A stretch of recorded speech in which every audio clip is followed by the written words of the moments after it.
Our lives are shaped by the stories we tell about ourselves and the stories told about us. Those stories are shaped by the narratives that are embedded in history, mythology, folklore, religious texts, even music, art, and architecture.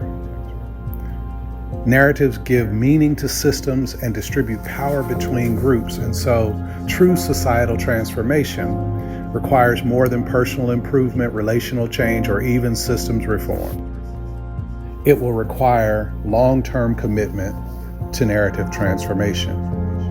I hope you will join this workshop where we will begin to uncover the narratives that shape the knowledge of self, system, and society, and design processes for narrative transformation.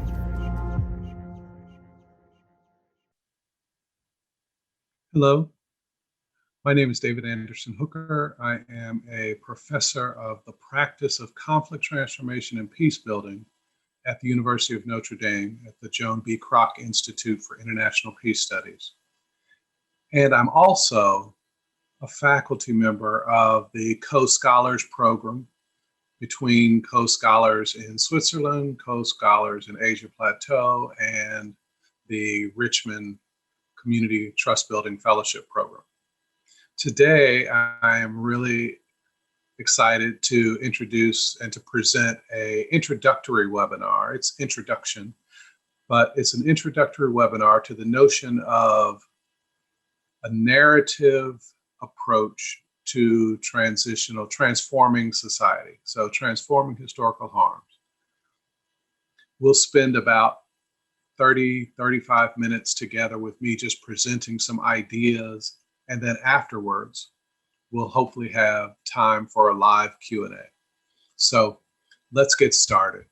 I'd like to thank the GAIN program, the Global Alumni Initiative of Initiatives of Change, as well as the Initiatives of Change, Eliana, Yitka, and others, for organizing this webinar, and I hope that it is of value to you now and as an introduction to what may be presented in the future in a workshop, a larger workshop on narrative transformation. So welcome to the introduction on transforming historical harms, a narrative approach to community and societal change.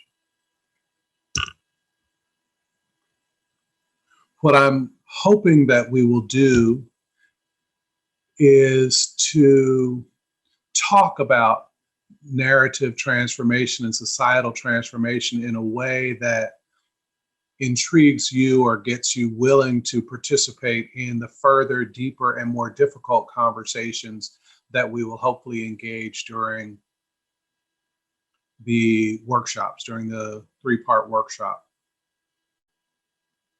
Why am I doing this conversation? I'm doing this conversation because it is my desire to live in a world. I want to do my part to live in a world where everybody, everything, every group experiences the relationships, resources, structures, they encounter the systems and have the testimonial authority needed to survive, to thrive, and to achieve the full manifestation of their individual and collective capabilities, and to be positioned to contribute to a greater good.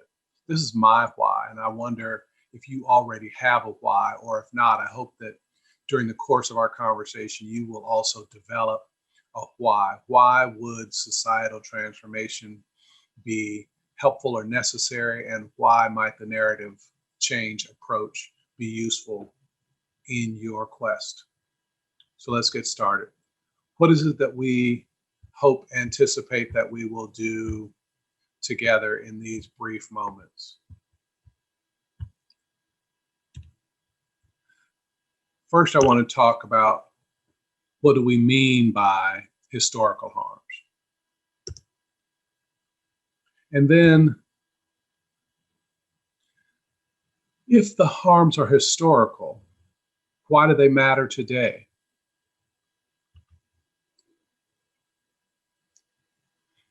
if they are historical, then how are they perpetuated and sustained so that they would matter today? And in order to consider that, we have to talk about two different questions. One is about the points or the ideas of legacy and aftermath, which will be defined. And then we also want to take a look at a transforming historical harms framework that I've developed. And within that framework, we ask the question, why a narrative change approach, which requires us to distinguish between stories and narratives, which we will do. And then together, we will discuss the possibility of societal transformation through this narrative change approach. So let's get started. What do we mean when we say historical harms? Historical harms reflect the compounding advantages and disadvantages that society sets up. There are ways in which every society sets up a compounding set of advantages and disadvantages, and it may be that it's particular groups, religious groups, ethnic groups. It could be that it's based on gender. It could be based on race. It could be based on your socioeconomic class. But there are structures and relationships all informed by undergirding narratives that create these historical harms and perpetuate them. And so we want to talk about what they are. So historical harms, they emerged in this particular way. There was at some point in the history a set of trauma producing, or what we say is traumagenic events and contexts and circumstances. And out of those traumagenic events and contexts and circumstances, a particular kind of knowledge was formed, and that knowledge then was used. That knowledge infuses the stories and the structures, the history, the folklore, the mythology, the lies, the systems and structures, and those in an interesting formulation with the resistance against them create and distribute power in society. And so the historical harms are about the distribution of power in society, and that power is distributed and embedded within the various narratives that make up our culture, our society, our communities. And those combined create and produce what we describe as historical harms. So let's get into it, and we'll talk more about this, and maybe it will become clearer as we go further in. These are some terms that are important to talk about for the conversation, for this conversation and beyond. The distinction between trauma and traumagenic. What is it that I mean when I say legacy and aftermath? Then we take this historical harms, we've begun talking about it, but what is the transforming historical harms approach? The transforming historical harms approach presents a four-part inquiry: facing history, making connections, healing wounds, and taking action.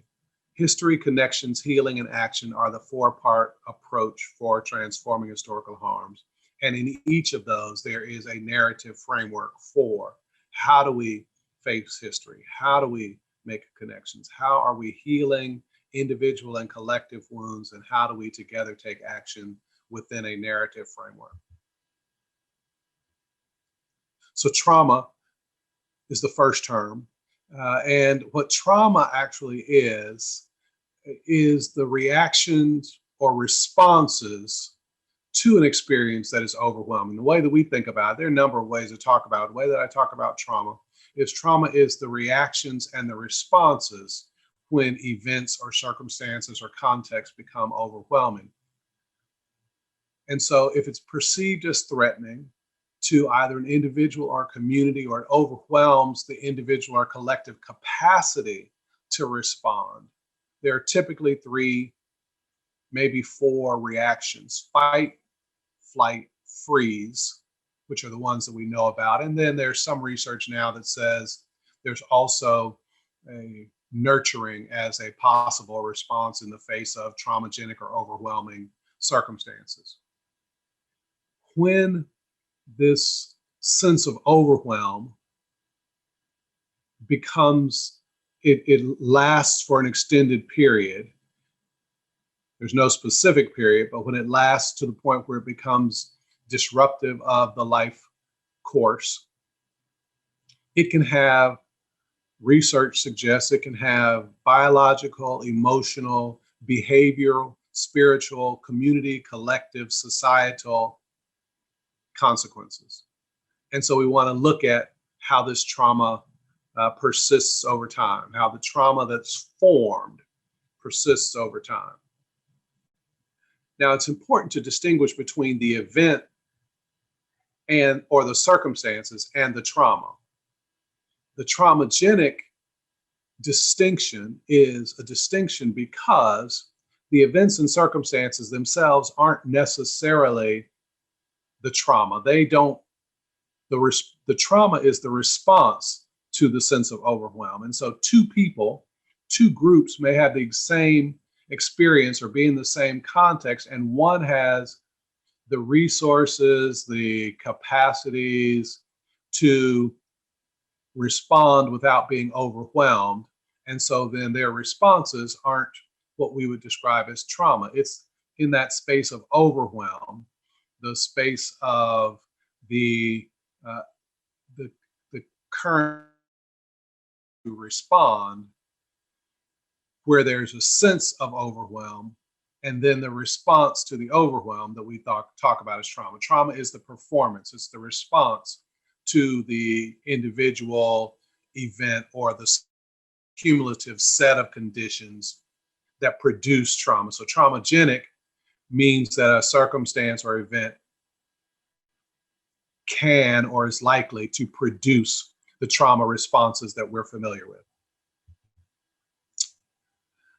And historical trauma, similarly, happens when these events or a complex set of circumstances impact a particular group.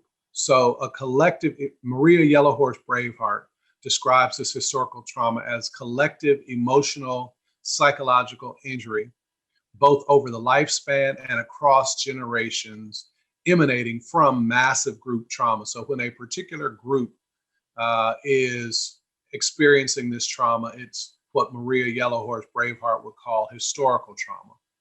And historical trauma or historically traumagenic events often have what we describe as legacy and aftermath. And so these traumagenic events have legacy and aftermath. So what are legacy and aftermath? Legacy is what gets handed down to you. It's what gets passed on to it. It's the collection of beliefs, ideas, myths, prejudices, biases, folklore, history, lies, disseminated and then inherited by and about different groups. These often become the cultural norm. So legacy is the story form that gets passed down to us that we receive. And aftermath, if you think about aftermath, you think about the structural piece. In the aftermath of a storm, there are destroyed buildings, or in the aftermath of an earthquake, there is rubble. And so the aftermath that we think about after these historically traumagenic events are the structural pieces, the laws, the institutions, the political and economic forces, the official narratives that get conveyed. In these ways, the legacy, the stories, the beliefs get embedded in structures in ways that allow the legacy to continue over time. And so legacy and aftermath cooperate to produce the context of society. We tell stories, we have narratives, and those narratives then give meaning to the institutions, to the laws, to the policies, to the economic structure, and together they continue to exist often as a core part of the structure of a society. Just an example. Europeans, this is a legacy and aftermath example. This is the story, the legacy is that Europeans were civilized and good, and as a result, everything non-European and uncivilized was therefore not good. There were some who operated with this as a value proposition, and then the structure or the result, the active result of that was the idea was that what is good should be expanded and what is not good should be contained or transformed or extinguished. And so this was a way in which certain models of civilization were transported, were imposed on other cultures and societies. Some examples of the aftermath, the structural components, the institutional policy, laws, this piece, if we take this same set of examples of laws enabling the enslavement, laws that allowed for the forced removal, there were policies that allowed for the forced removal of indigenous people throughout the Americas, as well as Australia and New Zealand and any number of other places.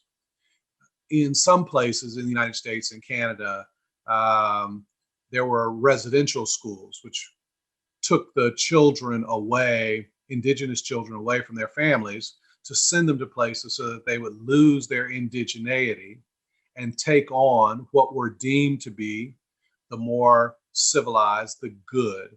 And so there were policies and practices designed to produce a different outcome for these individuals and for the communities altogether. So ongoing policies of colonialism, the residential schools, the Jim Crow laws, apartheid, these are all examples of aftermath, and those structures coincide with a particular set of historical propositions, folklore, mythology, history, narrative, lies, the legacy. So legacy and aftermath always go together. When you're trying to transform a society, you have to understand what the narratives are that cause the structures to make sense so that you can transform them both simultaneously. So narratives then, there are those that are told and retold in the form of history, religious texts, cultural myths. In some communities, narratives are embedded in our children's stories and our songs and our art. But these are ways that tell and retell these same sets of beliefs, and those they get transmitted. And then those narratives are also embedded in the social structures. And so they give meaning to the way that education systems and law and policy and institutional formations, they get the narratives determine how socializing institutions and what's popular in terms of art and music and architecture and what would be considered beautiful or not beautiful. And the important piece of this is narratives are not benign. Narratives are not operating with no effect. They are mostly operating unconsciously or below our conscious awareness, but those narratives distribute social power in ways that perpetuate historical harm. Narratives cooperate in the distribution of power in ways that support the compounding advantages and disadvantages that people experience in society. And so transforming social systems and redistributing social power requires the transformation of societal and cultural narratives.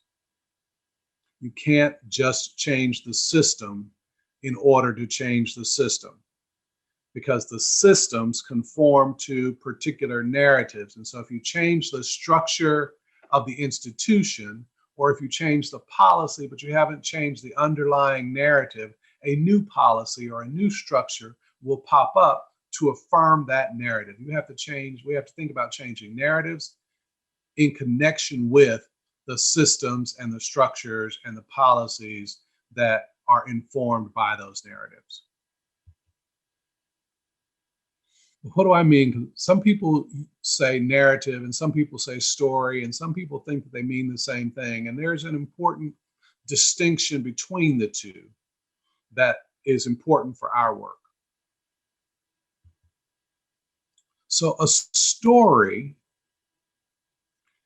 would be a particular sequence of events situated usually in the past, recounted sometimes for rhetorical or ideological purposes. But a story is something that we mostly recognize. We know that there are news stories, there are fairy tales, there are fictions, but they all have the same kind of structural principle.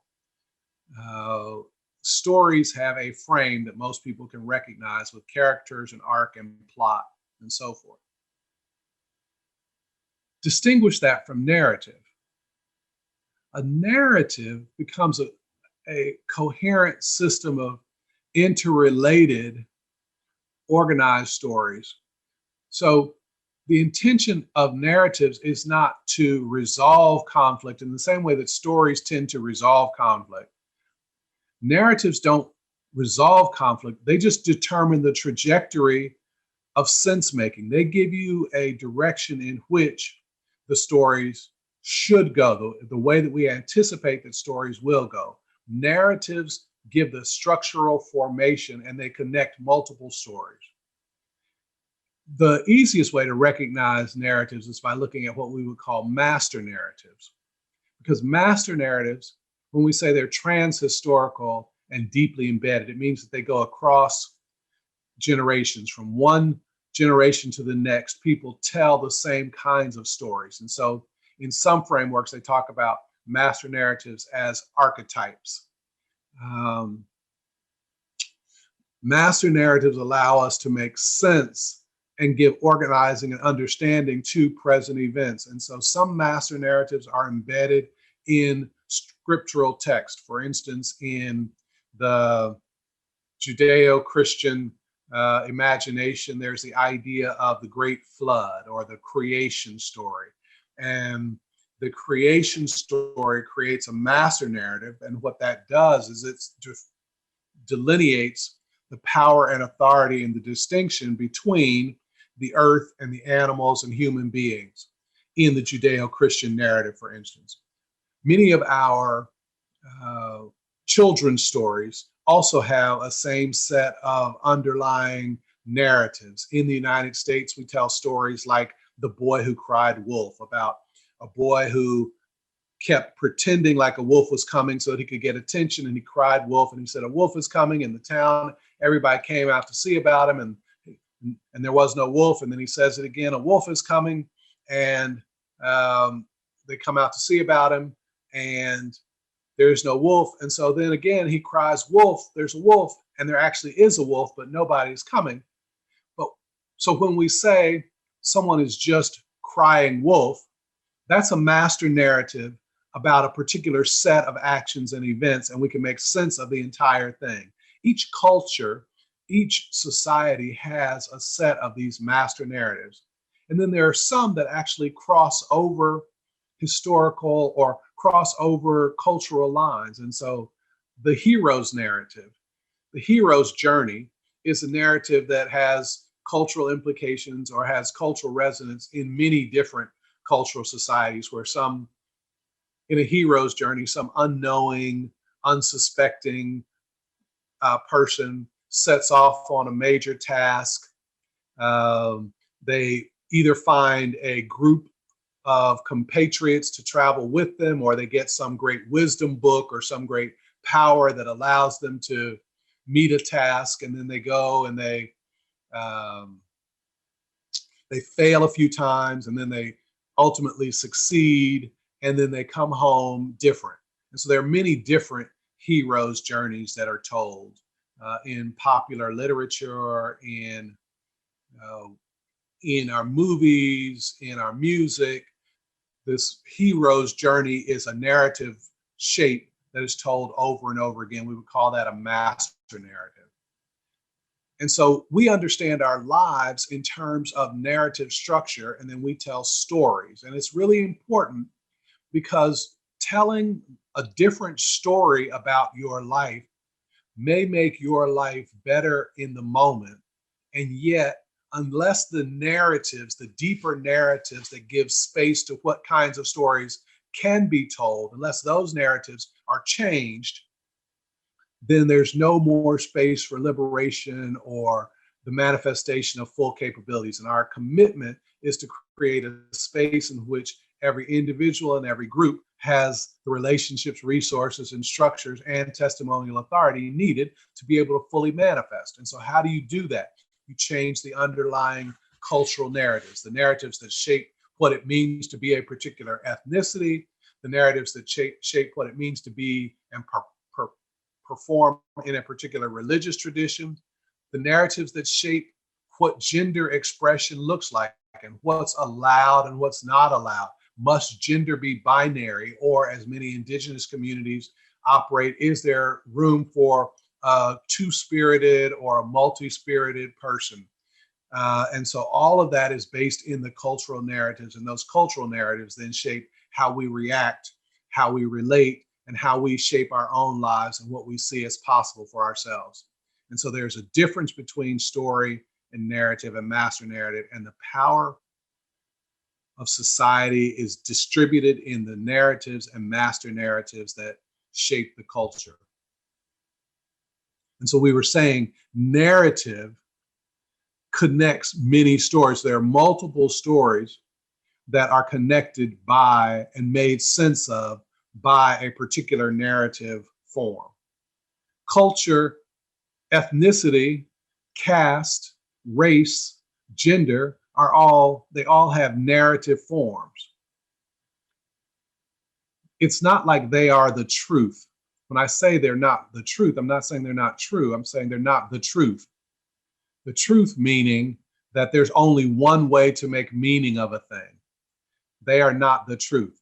They are true because we've organized our lives around them, and they feel true because we make our systems in society and our structures in society align with the narratives. And so they feel true and they feel real, but they are in fact just responsive to the narratives that have shaped our self, our systems, our society.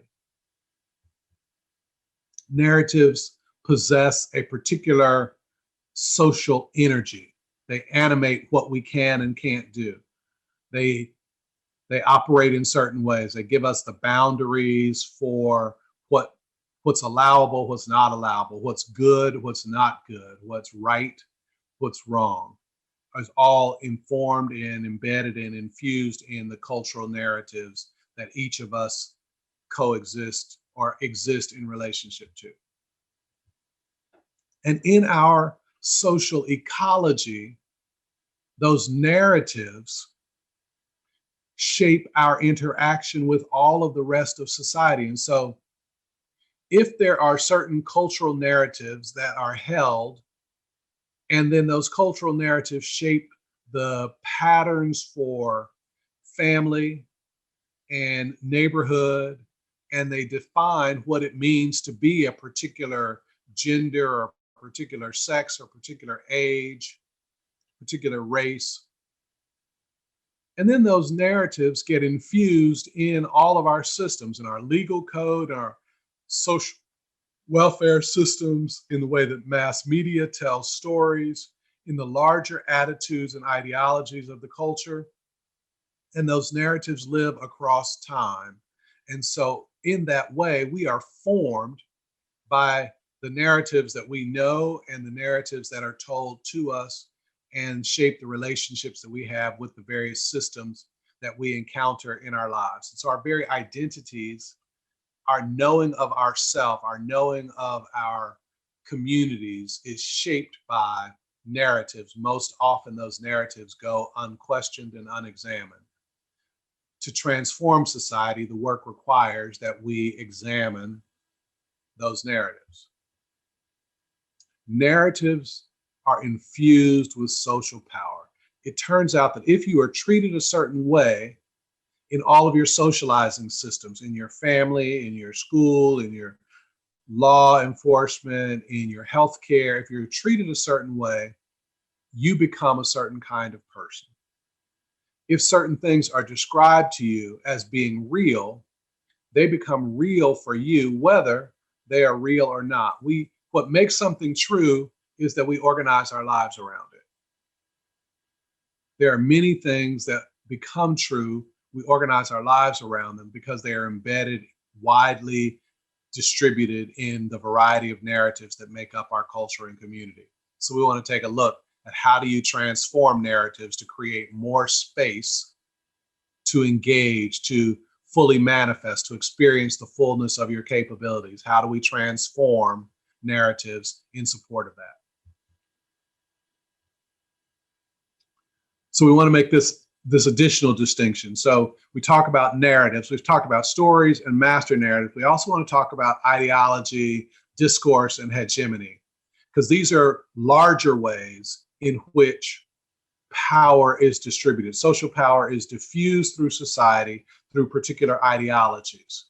Capitalism is an ideology. It's not the truth. It's just a way of thinking. And so we organize systems and structures in alignment with the values of this particular economic model.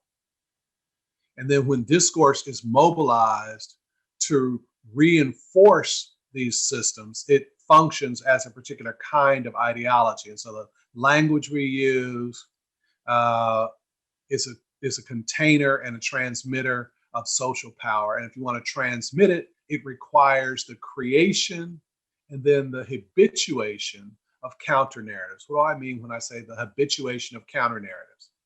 Because we live our lives in conforming with certain stories and narratives that we have in us that we don't often recognize, but because we live our lives, we are performing particular narratives all the time. If we want to change societal structures, we have to create or identify counter narratives and then begin to create the process of building the habit of living into those counter narratives. How do we habituate our lives in favor of counter narratives? This is the work.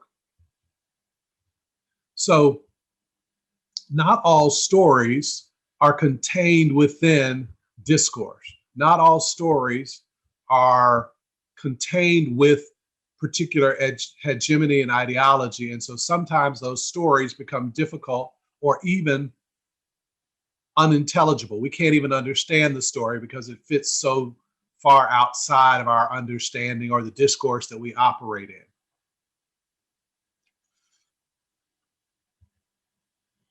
In fact, when we think about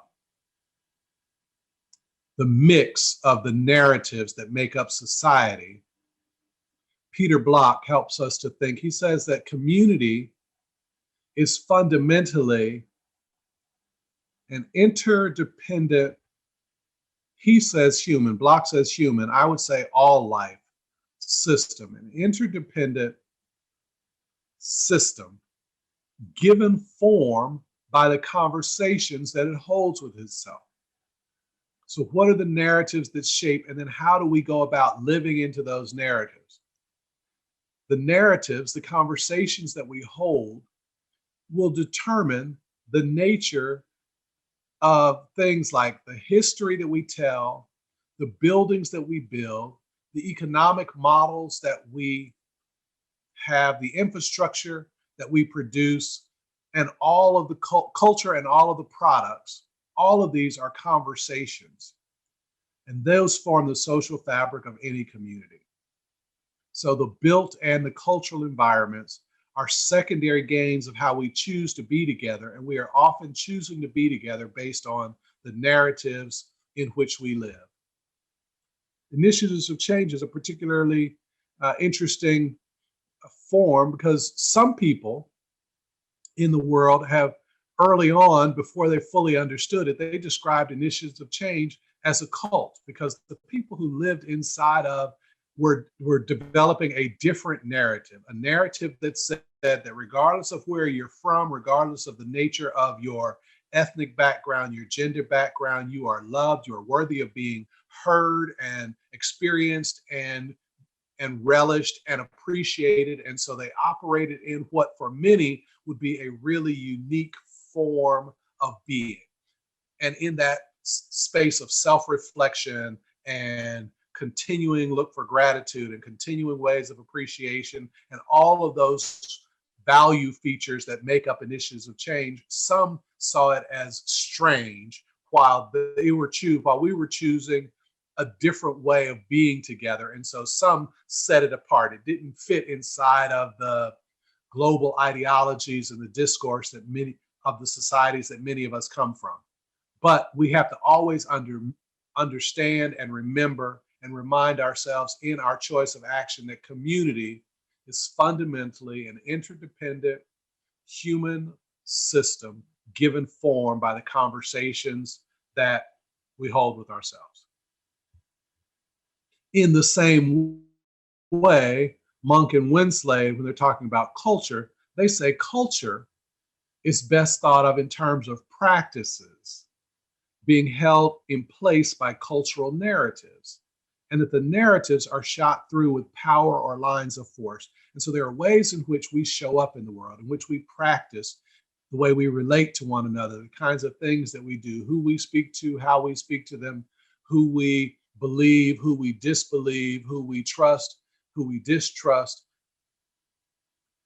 Cultures are shaped by our constant practice, and those practices are being held together by cultural narratives. And so it's the underlying narratives, which are shot through with power or lines of force, that we have to transform if, in fact, we are ever going to transform society to be more open, just, affirming, and allowing us as individuals and as groups to manifest our full capabilities. So what are historical harms? Historical harms, when historically traumagenic events or context produce a particular kind of knowledge, then that knowledge shapes the legacy, the stories, the mythology, the history, the way that we talk about ourselves, the conversations that we hold with ourselves, the cultural narratives.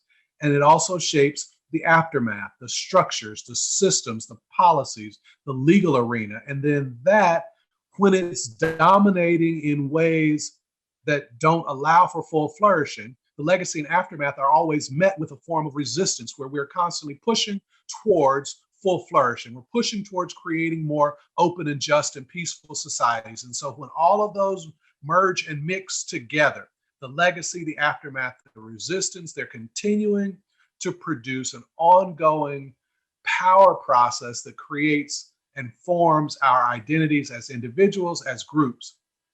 And sometimes the way that those cultural and community narratives are formed, they give advantage to some and disadvantage to some. The power that is embedded in those narratives gives advantage to some and disadvantages to some. And over time, the advantages compound and the disadvantages compound so that you can see inequity continuing to grow. And when we're trying to resist inequitable societies, we have to undo not just the structures and the systems themselves, but the underlying narratives that give those systems meaning.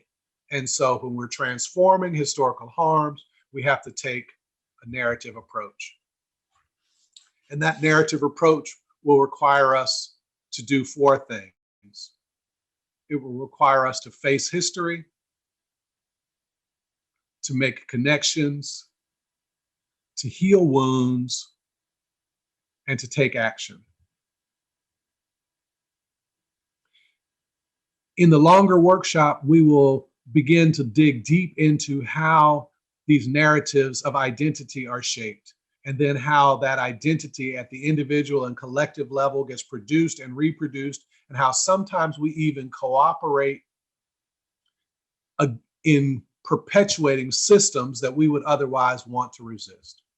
And so we have to take a narrative approach to transforming historical harms.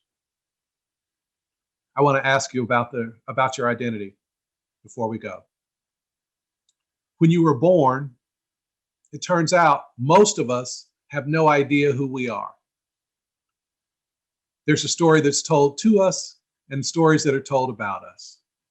And in our various societies and cultures and communities, based on our gender and our ethnic group and our size and any number of other things, stories are told to us and about us as we come to learn who we are. Embedded in those stories is a sense of power about what we might become, about what's possible in our lives, about what contributions we can make. All of that is embedded in the cultural narratives. And sometimes those cultural narratives are told in ways that limit our capacities for full flourishing. The intention of the Transforming Historical Harms narrative change approach is to change the narrative so that everybody, every group, every sentient being, including the non-human parts of society, have the relationships, resources, institutional systems and structures, and the testimonial authority that they need to survive, to thrive, and to be able to manifest their full capabilities in ways that also position them to make a contribution to a greater good. This is the introduction to a narrative approach to transforming historical harms. Hopefully, we can have conversations, questions, and answers about this, and then later we can dig deeper into what it means to transform historical harms. Thank you.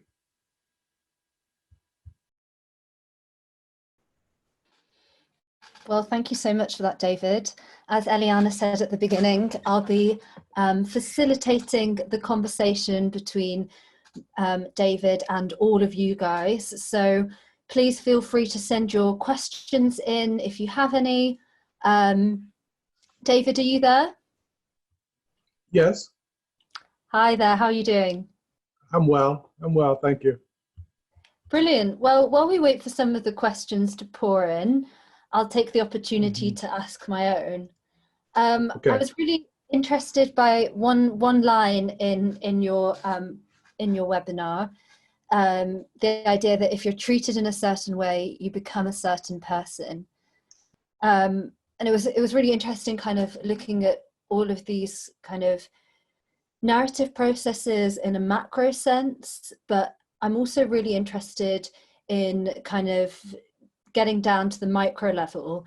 And I was just wondering whether, you know, in your work challenging narratives, you've ever had to challenge your own biases or prejudices. So I have to thank you for having me. I appreciate everybody being on the webinar. I have to challenge my own biases every day. Part of the narrative change process includes asking yourself, how do I know that this is the meaning of the thing? When you're making meaning, we make meaning, and those meanings support a certain distribution of power.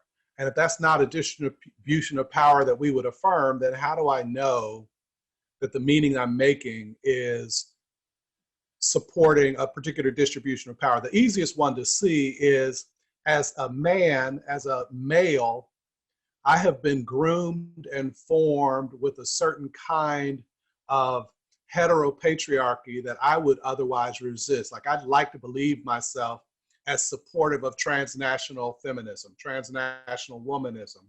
And yet I know that there are some ways that I just show up as a man that actually may in fact be reinforcing subordinate roles for women. And so I have to constantly ask myself, how am I doing that? And there are some simple things to do. You take a step back, you create space to listen differently, and but there are other more subtle ways that I may miss. And so you're always confronting I'm always confronting my own bias, I hope. And then from time to time, when you haven't done it for a while, you have to stop, slow down, and say, what am I doing? What am I producing? What have I made from these conversations today? Can any of those narratives ever be positive? I mean, I'm thinking about the fact that here in the UK, where I'm based, I was having a conversation the other day about how people of colour are by necessity politicized by the fact that they look different. And for me in my life personally, I found that to be, very positive and very important. And if I meet people of colour who don't seem politicized, I don't understand what's going on. And in similar ways, we're in a group here with people from all sorts of conflict zones, and their lived experiences and the narratives that they've been subjected to might have politicized them in different ways. Can it ever be a positive? It can both be positive and not positive. So absolutely, the answer is absolutely yes. One of the things that I think about is if you've ever sat in a restaurant after the time when the shop has closed, but you're already in, you and your friends are inside and you're gathered and you're having a good time. If you look at the door, the shopkeeper has changed the sign so that for you internally, it says open. The back of that sign says closed, right? And so the people who are outside of the restaurant are experiencing closed while you're experiencing open. And so while the narratives can often be very positive, we also want to check to make sure that they are not positive for some at the expense of others. Like how do we maintain the positive, the aspects of this narrative that allow for my full flourishing, but don't do so in a way that simultaneously denies somebody else their full flourishing? Is that possible? And so we always want to look and we're always trying to create positive narratives that have a context in which things become possible for everybody. And so yeah, you want the narratives to be possible and to be positive, and when they are, you want to affirm them to the extent that affirming them and living them doesn't impede somebody else's full flourishing at the same time. Definitely. It's such a minefield, but such an interesting concept to grapple with.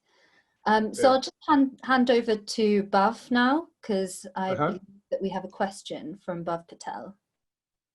Perfect. Hi, can you hear me? Yeah. Yeah. Hey, David. Hey.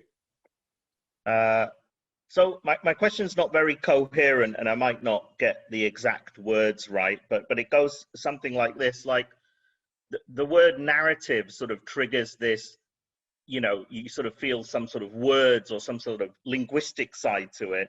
But I guess there's another part of narrative that's embodied and enacted, and it's sort of, the practices, as you called it, which are held together by narrative, as you said, underlying narrative. But actually, it's circular, I guess. So your practice holds a narrative in place, and your narrative holds a blah blah blah. So I guess what I'm getting at is what's the role of kind of ritual, contextual triggers, the role of the non-dialogic aspect, because I reckon the majority of this narrative stuff is not in what you're saying, but is in what you're doing. And most of what we learn is not what people tell us, but how we see them act, etc. And I guess I'm just sort of wondering, in the workshops you're gonna give, how much we go into the non-dialogic aspect and the idea that we all believe we're wonderful and kind, but that changing of the head doesn't change the heart and doesn't change the hands. And it's only when we're put in contextual situations that real actions are triggered. So yeah, just the whole non-linguistic aspect of narrative. Will we be exploring that? Thank you. Absolutely. Absolutely. That's what we'll explore most of, because the thing about the words is the words are the place where we're most conscious, but narrative exists in the places where we're least conscious. Like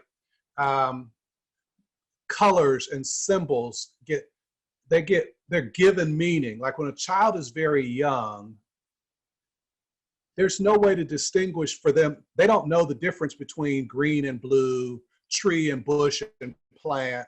And there's a way in which we teach them that, and we also teach them the significance of it. Like you don't wear blue during certain holidays, or certain people don't dress this way, or certain, we make these meanings, and then once they become embedded in our understanding, then they're unconscious, and yet they control us, right? Those are very controlling, and we react to them. Let me take a slight digression. We won't spend a lot of time on this, but most neurologists, neuropsychologists will tell us that at any given moment, there are about 11 million bits of data that you can pay attention to. 11 million bits of data that are available to be attended to, and the most conscious person can only attend to about between 125 and 140 of them. The deepest, most present, meditative, conscious monks and the mystics can pay attention to about 140 of them out of 11 million. The rest of them, we have schema, we have mental organizing patterns that we use to quickly make meaning so that we don't have to do it all the time. And it's in those meaning-making places, in those symbols, in those structures, in that architecture, that so much of us, our emotive, our thoughts, our imagination gets shaped. And so we have to look beneath the surface at the way. What does it mean to walk a particular way? What does it mean? What are our aesthetics? All of that. So absolutely, that's going to be part of what we lean into. And it's going to cause us to have to peel back some parts of our own and examine some, parts of ourselves that are very close to us. I'd like to jump in there because this relates very nicely to a question that we've just got in from Torini. And I guess it's about that. I guess it's about that kind of destabilization of kind of assumed truths. So Torini asks, if you become aware that the truth is not necessarily the truth, that nobody else's truth is the truth either, and then nothing is the truth, then it just starts to get a bit confusing and overwhelming. And how do you find the balance there? Mm-hmm. So the difference between something being true and something being the truth. One of the guys that I studied, a French philosopher, Michel Foucault, is often misquoted. People quote Foucault by saying knowledge is power. Foucault writes the symbol together. He's knowledge/power. And knowledge/power doesn't read well. And so when people are trying to read it, they say that what Foucault is saying is knowledge is power. What Foucault actually says is knowledge is the manifestation of power. When there are multiple ways of making meaning of a thing, power determines, the power regime determines which of those gets passed on with an imprimatur of truth, which of those is the one that is offered as the one that we should align our lives around. And so what we have to recognize is that certain truths, certain ways and proposed truths, certain regimes of meaning are always connected to certain distribution of power. And so whenever something is given to us as a truth or the truth, part of the destabilizing is, with the hope of transforming, is to notice how is it that this particular truth limits the full flourishing for me or those like me? And so we get to question that and begin to look all over the world, there's this narrative that girls are less proficient in science and math than boys. And there are a lot of really good experiments about this. If you have children take a test like a math exam, like a standardized exam or something like this, a college entrance exam, if you have them, before they start the test, they check off all of their identities. Girl, you know, a girl of color, of a certain age. If you have them check that before they take the test, girls perform substantially less than they do if you have them do that after the test. The fact that they're reminded that they're girls and that girls aren't good at math or science directly impacts their performance on the test, right? And so how do we destabilize those notions so that people can fully manifest their capabilities? They can demonstrate and live into their capabilities without having to do it as a counter. And so the intention, Tarini, is to destabilize. So if you're coming with the hope of being comforted, this may be about as far as you should go. My intention, my intention in our workshop together isn't to provide comfort. And it's probably not even to provide a safe space for conversation. Because safety is generally constructed in the places where we feel comfortable, and we'll only go as far as we feel comfortable. I'm not inviting a conversation that occupies a safe space. I'm inviting a conversation that occupies a brave space, a space where we're willing to step beyond the places where we're comfortable to examine what becomes possible and what we might do to create a new set of possibilities. I love that idea. It's not going to be comfortable. Yeah, that's not the work I do. I'll just open up the floor now to give Suvi Rahel a chance to ask her question. Hi, David. How are you doing? Really nice to see you. And good to see you. Well, surprise, surprise, I have a question. I was trying to type it out and it was taking me too long, so then I just say, can I just say it out loud? And actually, I think it would have been really quick to type it down, because I think really it boils down to, do you have any examples to give of narratives that have changed recently or are being changed, that we can see being changed? Just given that it is very apparent how difficult it is to change narratives, and how sometimes you know, where do we look if you cannot imagine new narratives or stories? Because as some have said in the past, that sort of limits of your language and your imagination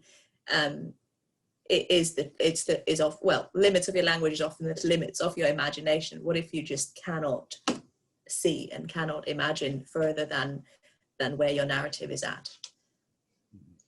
So there are several places on the planet where a primary organizing principle was around settler colonialism.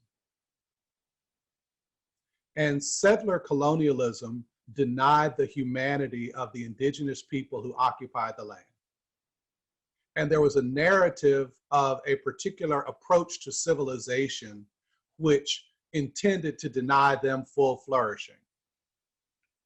As that narrative began to shift, we had to go back. So that narrative that says, oh, yeah, maybe that wasn't really the best approach to how to deal with them. That narrative began to shift. And so then relationships, resources, structures, testimonial authority, who we listen to, how we listen, the forces, the sources of knowledge actually began shifting. And so in some countries, you can see that the underlying cultural narrative around the humanity of indigenous people has begun shifting. Now, not everybody has adopted the new narrative, but others have. And so there are stories that were told. There was history, mythology, folklore, lies that were told about indigenous people that crafted the way that we see them, the way that we listen to them, the way that we regard their culture and their systems and their symbols of humanity. We disregarded it in a certain way, but as that narrative began to shift, it causes some to change how we regard them, right? And change how we relate to their approaches to culture and systems and structures. And so the narrative is shifting. Not everybody has changed, but the underlying narrative has shifted. And in shifting the underlying narrative, it also means that certain previous forms of cultural violence, direct violence, structural violence are no longer accepted, right? And so we have to change all of our systems and relational patterns. And so that's like a macro experience of narrative change. A more meso experience of narrative change that is happening in some parts of the world and being contested in other parts of the world is the notion of binary gendering. Like in many parts of the world, gender is a binary construct. You either are this or you're that. Full stop. And everything in between and everything outside of that is problematic. And that's being contested because what we know is that there are biological distinctions between male and female. Not everybody is born purely male, purely female, but without imposing the binary, the way that people show up in the world is very different. There's a large spectrum for that. And so the narratives associated with that are changing. And you can notice that the narratives change in science. So science is never a neutral story, right? Science has embedded in it particular biases, and it has narratives. As those scientific notions begin to shift, the narrative shifts, and then sometimes laws shift, sometimes theological interpretations shift. All the socializing systems begin to shift to accommodate a new narrative. And so we're watching it all over the world, you know, in a variety of different ways, and yet it's slow. And it has been said that the arc of the moral universe is long, it sways towards justice. I would say that it can be bent towards justice, and our intention is to figure out how to reshape narratives and how to accelerate the process of changing those narratives so that justice might exist for more people. Did I just go off on a complete tangent, Sue, or did I answer your question? I love a tangent. That's great, thanks.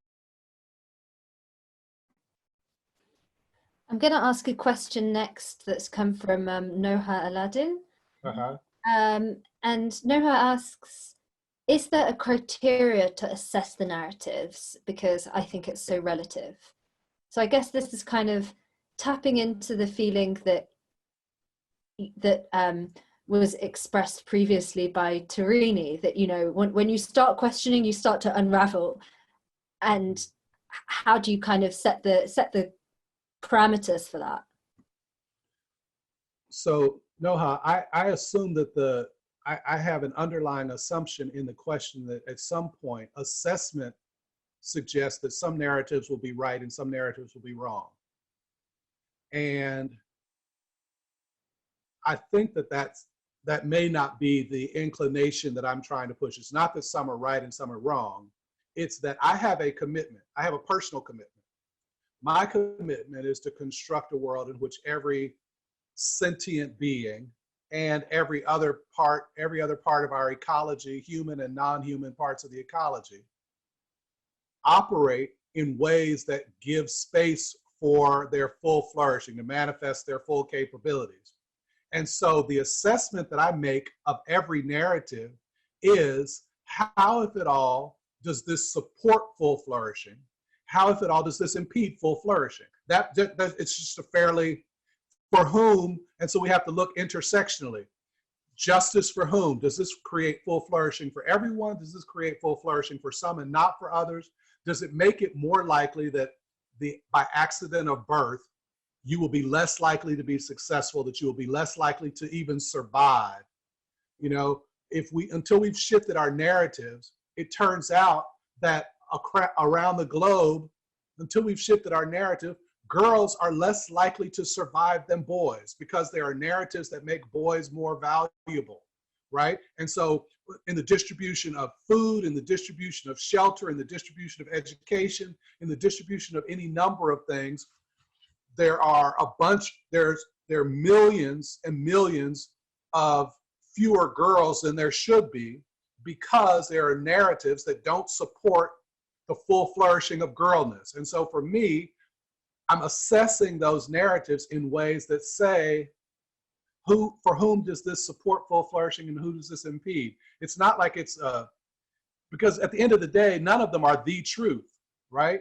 It's what will make it true is that we've organized our lives around it. And so we organize our lives around the possibility that self-reflection, that taking time, building the habit and the pattern, that idea of waking up and doing self-reflection for an hour in the morning, that thing that we did, is to build a habit towards self-reflection. How do we build other habits that support full flourishing, or that go against the grain of, you know, hierarchy and impeding full flourishing? So it's not like it's the truth. It's like it will become true for me if I organize my life around it. Thanks for that, David. So if we think about the fact that many of the people in this group are from conflict zones, or from, as we all are, societies ruled by power structures where certain narratives prevent full flourishing, we have a great question from Vanessa Basil, and that is, how can we transform those narratives when there is resistance, when there are people who don't want their narratives to be changed or don't necessarily see the benefits of it? When there's that tug of war and that power struggle and these narratives are coming from powerful places, how do we resist? Yes. So narrative change is rarely an immediate proposition. Every so often you get something that happens quickly that can cause people to change their minds in very short order. But much of narrative change, like conflict transformation, if we think about it, trauma healing, there are some conflicts and traumas that have existed for, the source of them has existed for centuries. And so the narrative gets so deeply steeped in our language, in our systems, in our architecture, it's there. And so you have to do smaller and smaller ways of chipping at it. And so in the small relationships that you have, it's in relationships, in the organizations where you operate, you begin shifting it with the notice that eventually the shifting, it can go to scale. So it's what I talk about, what we will talk about is developing a fractal practice. You know, a fractal. Do you know what fractals are? Do you guys know what fractals are? So a fractal, usually we think of a fractal as like a repeating shape, like a triangle. It's turned upside down, it's larger, it's a number of series of triangles all together, and they repeat. What actually makes something a fractal is, the technical definition of a fractal is that the relational value between the components is the same. So how will that help us? How would a fractal practice help us to change, to transform historical harms, to change narrative? If we commit to a set of values, those relational values stay the same. If dignity and respect and, you know, affirmation were those values, then how do we do that for ourselves? How do we do that in every relationship? How do we assure that the organizations where we work are manifesting those values? That becomes a fractal practice. You do it in all these different levels. And over time, things change. So this, I'll give you two examples of how narrative change has worked. In Christian mythology, time changed after the death of Jesus, so that they mark time by saying BC, before Christ, BCE, before the Christian era, or AD, after you're living in the year of the Lord Jesus, right? And so they changed time. But it was 500 years after the era in which Jesus would have lived before AD became widely utilized as a time marker. So, and that's a narrative shift. We've now entered into a new era, but it took 500 years for that to happen. On the other hand, that's long. And similarly, it was 800 years from the time that the first scientists noticed that the world wasn't flat, or that the earth revolved around the sun and not the other way, before that becomes normal science. So sometimes the narrative takes a long time to change. Sometimes it doesn't take quite as long. For instance, time zones. We all live in time zones. That was just a creation. Somebody created time zones to organize, to support maritime trade and to support railroad systems. It was just something that was made up. There's no such time zones. It's just a fiction. But we've all organized our lives around it as though it's true. And so we do things like we have this particular workshop at a particular time because somehow we think time zones actually exist. So sometimes the narrative can shift in small portion. Sometimes it shifts in large portions. Sometimes it takes a long time to change. Sometimes it can happen within a short period or even within our lifetime. And so some things can shift that we'll see, and some things we're just contributing to a shift of, but it could take any number of years and we may never see it. And this is the last piece on that point, is if you're only organizing your life around changes that you can actually see in your lifetime, then you've set your horizon too low. We should be building for things that we will never see the end of. We should be planting trees of fruit that we will never eat, right? Like, how do we set our horizon for big and yet imagine the possibility of something close in our generation, in our time? So. Now, if some narratives change slowly and some quickly, as you say, I think that leads nicely onto a question from Vanna, which is, what are the kind of foundations and settings that are ideal to create that narrative transformation? Why is it that, you know, we have that change in pace?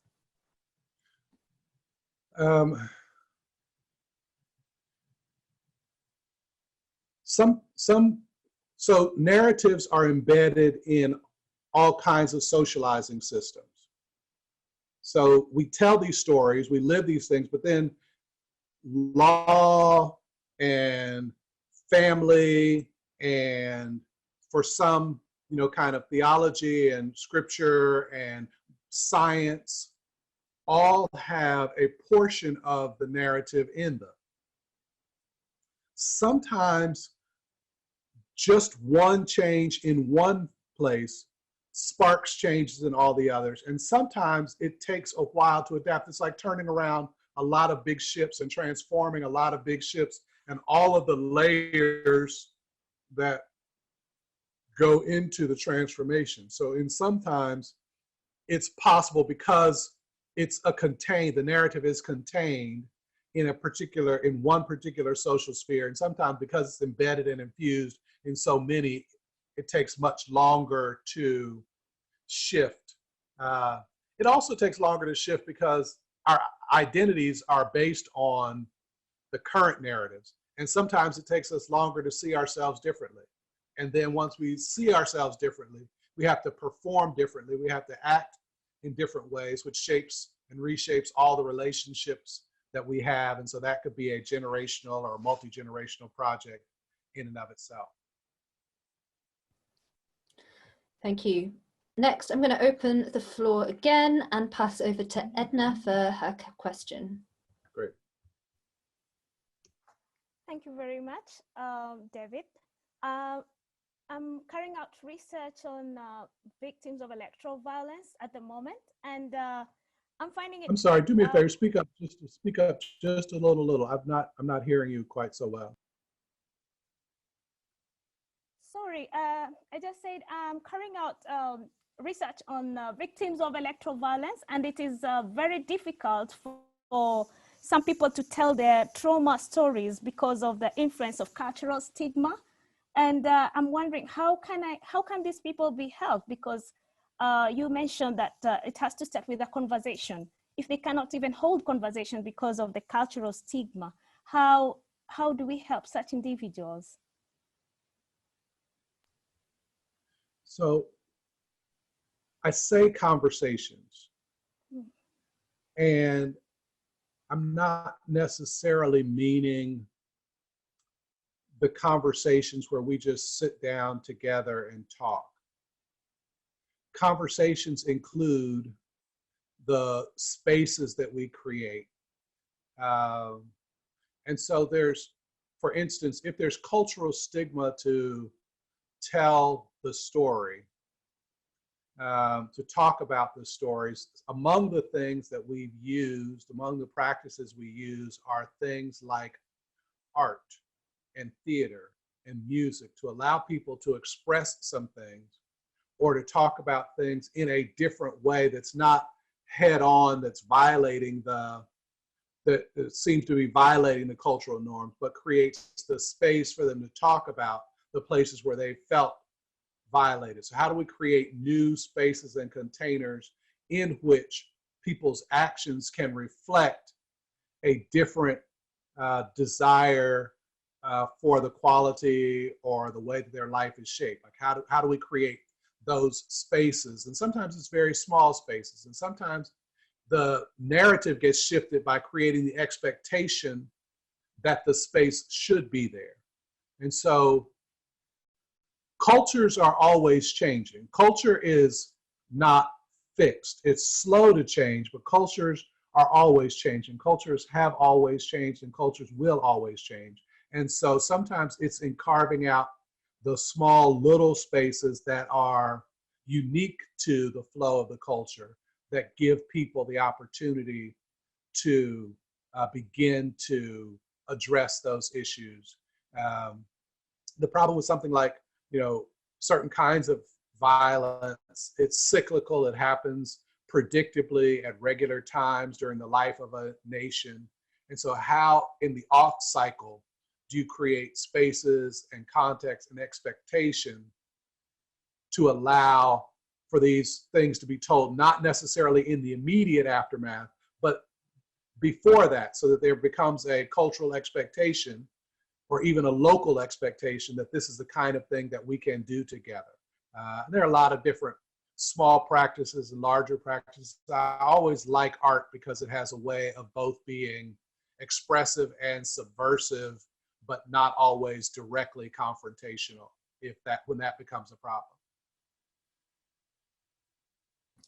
So I think that so far we've been talking very much at a kind of theoretical level, and we have a question from somebody who wants to bring it right up to the present moment. So I'm going to hand over to Angela McGraw. Thank you. That actually you said it so well in terms of sort of going from the analytical to specific. In my question, I have been thinking a lot about, just sort of thinking about the last 20 years since 9/11 and the kind of national trauma that has been for Americans, but I think for people worldwide as a result of that event, and just how that has very much shaped a lot of practices and policies, and even thinking about the question, I was having this conversation over the weekend with non-Americans, like, how do you get to Trump?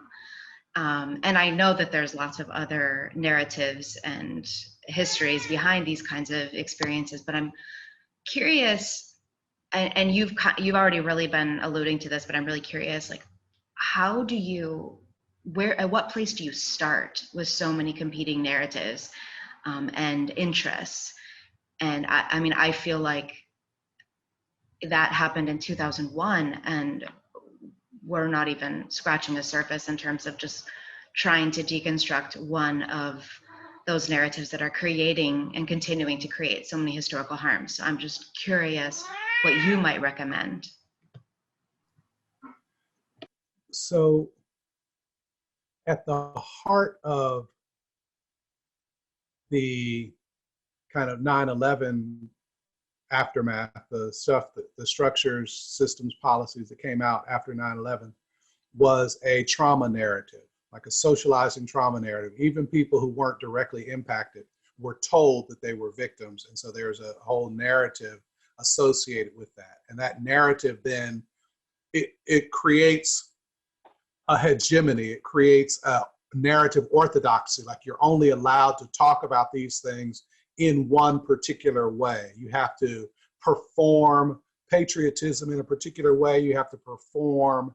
And so you see there are efforts to counter that, and you can notice how virulent the resistance is. When a guy just decides instead of standing for a flag, he's going to kneel before a football game, and it disrupts, like it sparks multiple conversations and disrupts, and you can see the violent pushback, and all of that is because you've touched in a place. And so how do you begin to offer in small and large places counter narratives? So you disrupt the dominant and hegemonic narratives by counter smaller narratives in small places. You don't have to try and do it all at once. You can do it in some smaller places, and those places become networked. It used to be that it was just a hashtag of frustration and disappointment when a police officer or when a vigilante killed a guy and didn't get sentenced. He killed a young boy and didn't get sentenced. And somebody said, Black lives have to matter. And then it was some smaller, and people picked it up as a hashtag and as a conversation piece. And eventually, those networked places came together to become a globalized commitment. And so when George Floyd died, there weren't just protests in the United States about a local killing of by a police officer. There were protests all around the planet saying that there are marginalized people everywhere that are experiencing this same thing. And so you can see that it begins to shift the narrative. It attacks that hegemonic narrative by creating a counter narrative. Like, it should be almost uncontroversial to be able to say Black Lives Matter. Like that should be an uncontroversial thing to say, except that you can begin to see the resistance because it creates an opening and a portal against the dominant narrative. And so where do you start? You always start where you are. And you begin by naming the counter narrative, like noticing what this narrative is, and then naming the other thing, the other possibility, and acting in that other possibility. And for a while, when you're acting in the other possibility, you're going to bump up against systems. And people will say, well, why are you doing that? It's because I believe that, I have a dear friend who believes that all lives matter. And so much so that when we're camping, she won't kill mosquitoes. And I'm like, they're eating me up. She's like, no. At the smallest level, if all lives matter, all lives matter. We've got to find a way to shoo them away. We've got to find a way to burn candles or something to repel them. But at the smallest micro level, all lives matter. Just beginning to change that narrative, then it shifts so many other things, right? And so when people say, well, why have you changed your diet? The same reason I don't kill mosquitoes, the same reason I don't eat anything that ever had parents is because all lives matter, right? And if I want Black lives to really matter, I got to make sure that I'm treating all life, whole life, as though life matters, right? And so that becomes and just that change, just saying it and walking away, other people, it sparks this thought in others, and it begins to slowly shift these narratives until at some point there's a tipping point. And when there's a tipping point, you see larger bursts, maybe not the entire thing, but you see larger movements and then contraction. So it's a process. So we're going to be leaning into a process and not a project.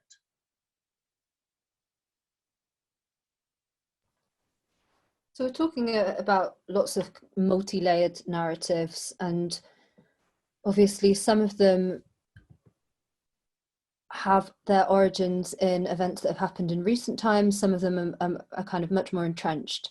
And so I'm going to pass on to Pranay, who has a question about the religious origins of many of those narratives.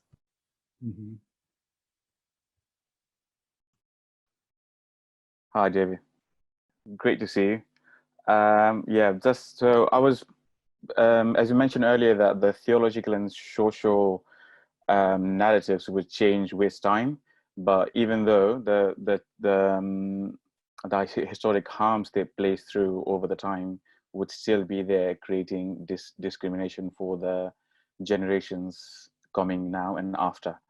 And my question is touching up on caste system, and also how can we challenge the narratives which are led and supported by the religious indoctrinations? Because seldom people don't ask question when he said, okay, it is religion. That's like, just keep quiet. And you don't dare to ask questions.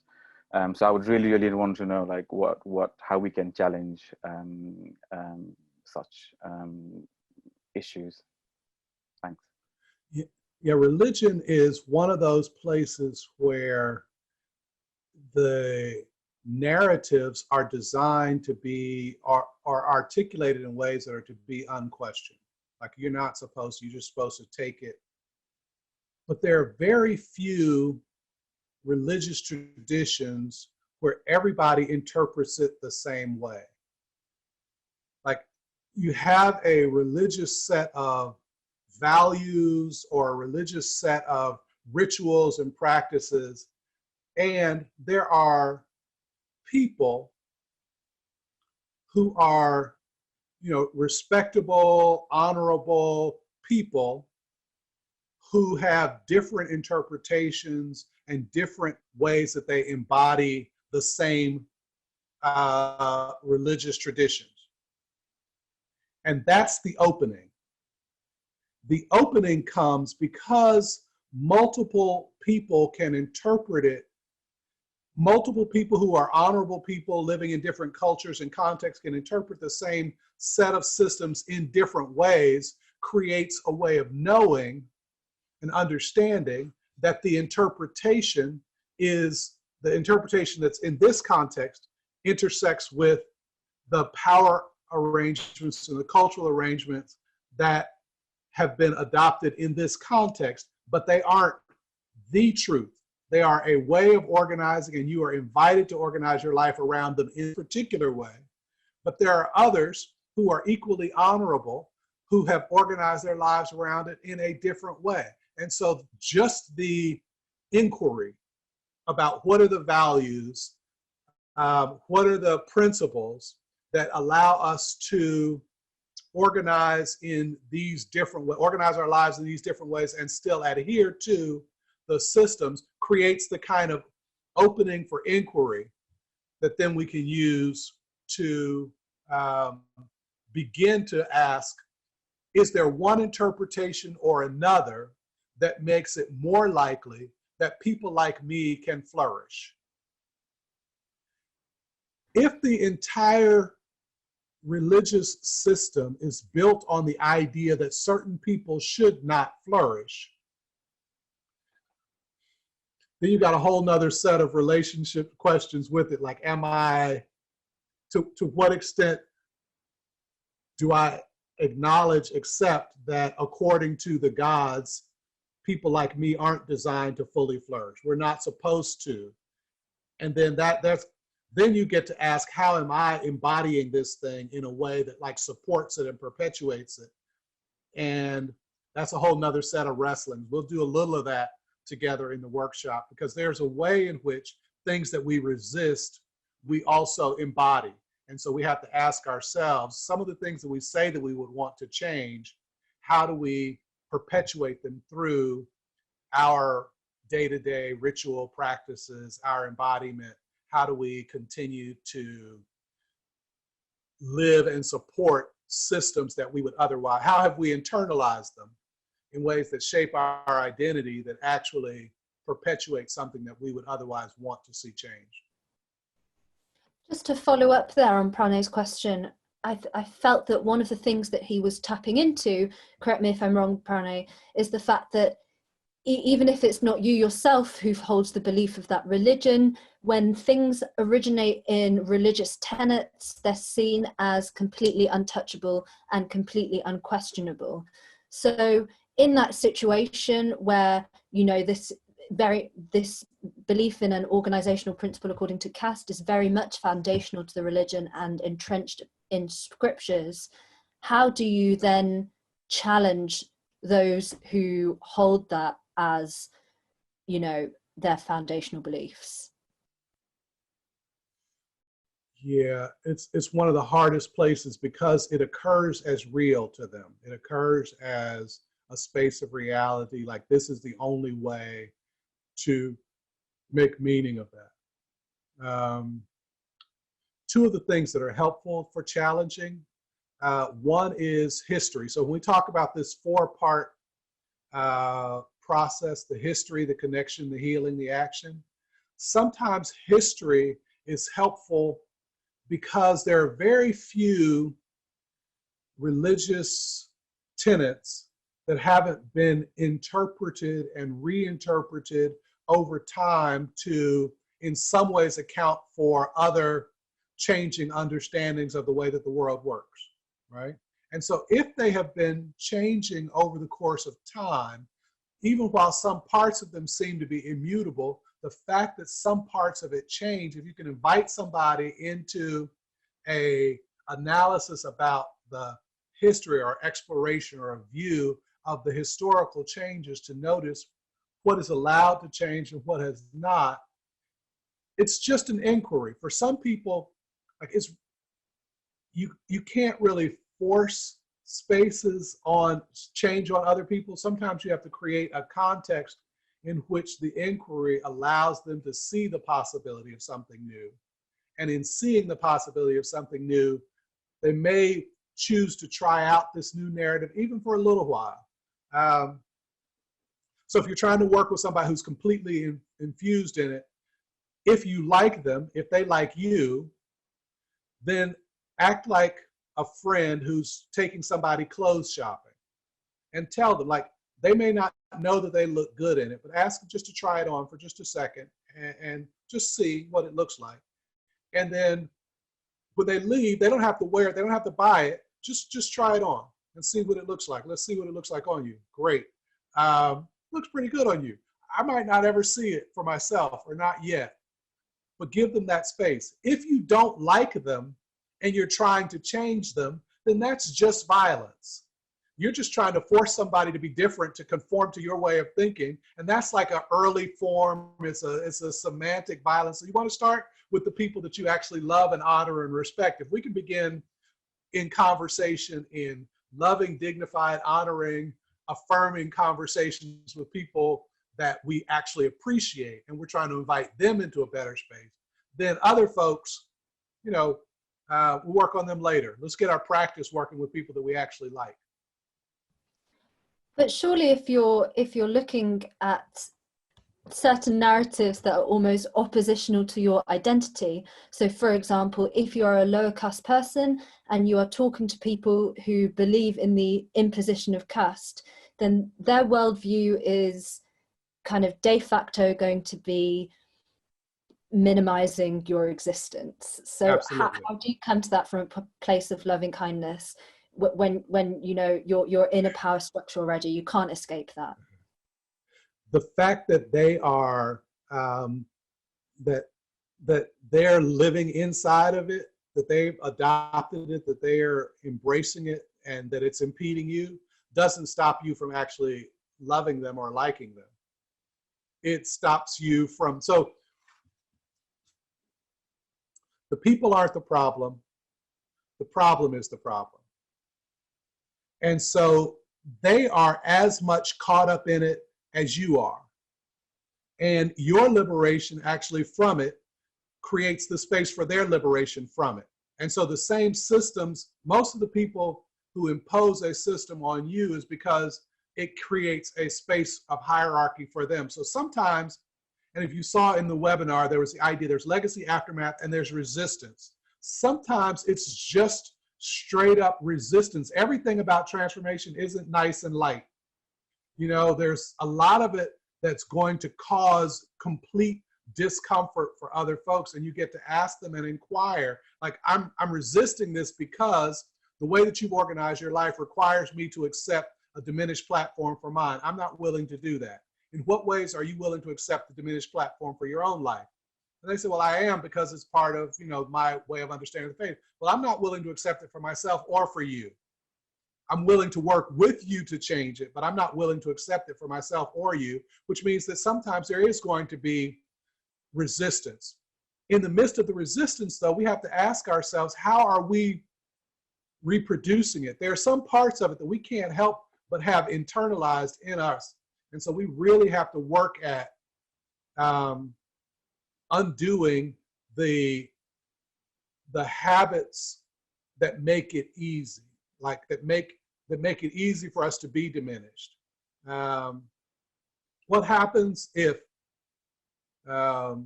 you change your name? What happens if you change your location? What happens if you take on a task that's not assigned to people like you?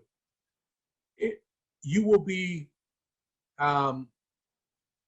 disrupting other people's lives. They will resist it. And in the resistance, you're creating change. And so then the question is, to the extent to which you are interested in and willing to lean into creating that discomfort for others. This is the thing, if you're doing narrative transformation, you're going to disturb a lot of people. Those close to you and those who are not so close to you are going to be disturbed. Good to notice. That's part of the work. I think we've got loads to unravel there, and I'm sure that we'll get into all of that more in the workshop as they continue and develop. But in the interest of sticking to time, I think we'll go to our last question now, which is going to come from Margaret. Hello, David. It's so nice to meet you. So I'm Margaret. I haven't had a chance to meet you before. So I'm an educator, and I'm currently studying peace and human rights education. And so I'm really interested. Schools have both promoted, schools are what everyone uses to promote narratives and embed and socialize youth. And so I'm wondering, when it comes to counter narratives, what is the role of the teacher, or in government schools and things? Are there really a space to promote counter narratives, or with the power structure of schools and teachers versus learners, is that forcing a new narrative upon others? So there are ways to, that's a lovely question, and education, because most societies have some model, some educational model, either formal schooling or some informal schooling. It's important to recognize how central educational practices are to maintaining and disrupting societies. Like if you notice in authoritarian societies, one of the first places they go is to shut down the schools, right? They go to impose knowledge on children, and they go to shut down adult educational centers, because that's the place where freer thinking can happen. So a number of things can happen in an educational arena. Like, it should always be the case that children can see themselves in the knowledge that is being shared. And so if you have a curriculum that invisibilizes children, that doesn't allow their cultural identity to be reflected among the producers of knowledge, then you're perpetuating the notion that certain class and types of people are not producers of knowledge. They are at best consumers of knowledge, which means they have to accept, which diminishes their critical capacities. Even when the curriculum is imposed, just changing the model of education so that you invite students to critically think about what's being given to them and raise questions is a liberatory practice on their behalf. It's the beginning of a process of allowing them to know themselves, to be critical thinkers, to be contributors to knowledge. And so when in class a child has offered a really good idea, using that idea and circling it back to them and inviting others in the class to use that idea, other children to use that idea, is demonstrating that children have the capacity to produce knowledge. And so you are embodying a way of being with them that allows them to embody themselves as critical thinkers, as producers of knowledge, as being allowed to criticize or to at least critique and analyze the ways in which certain meaning-making strategies affirm their lives and certain meaning-making strategies do not. And so even at the subsidiary level, we talk about subsidiarity. What can you do at the lowest possible level you can do it? At the level of the curriculum, at the level of the classroom, you can do some of this, and you can do more of it at the level of, school administration, at the level of, larger systems administration. You have the capacity to do more and more of this, but you want to create space where they know themselves as knowledge producers, and they are allowed to think critically about the material and how it positions them in life and what it makes possible or what it makes impossible for who it is that they're planning to be. And so that educational arenas are really important spheres for the production of counter narratives.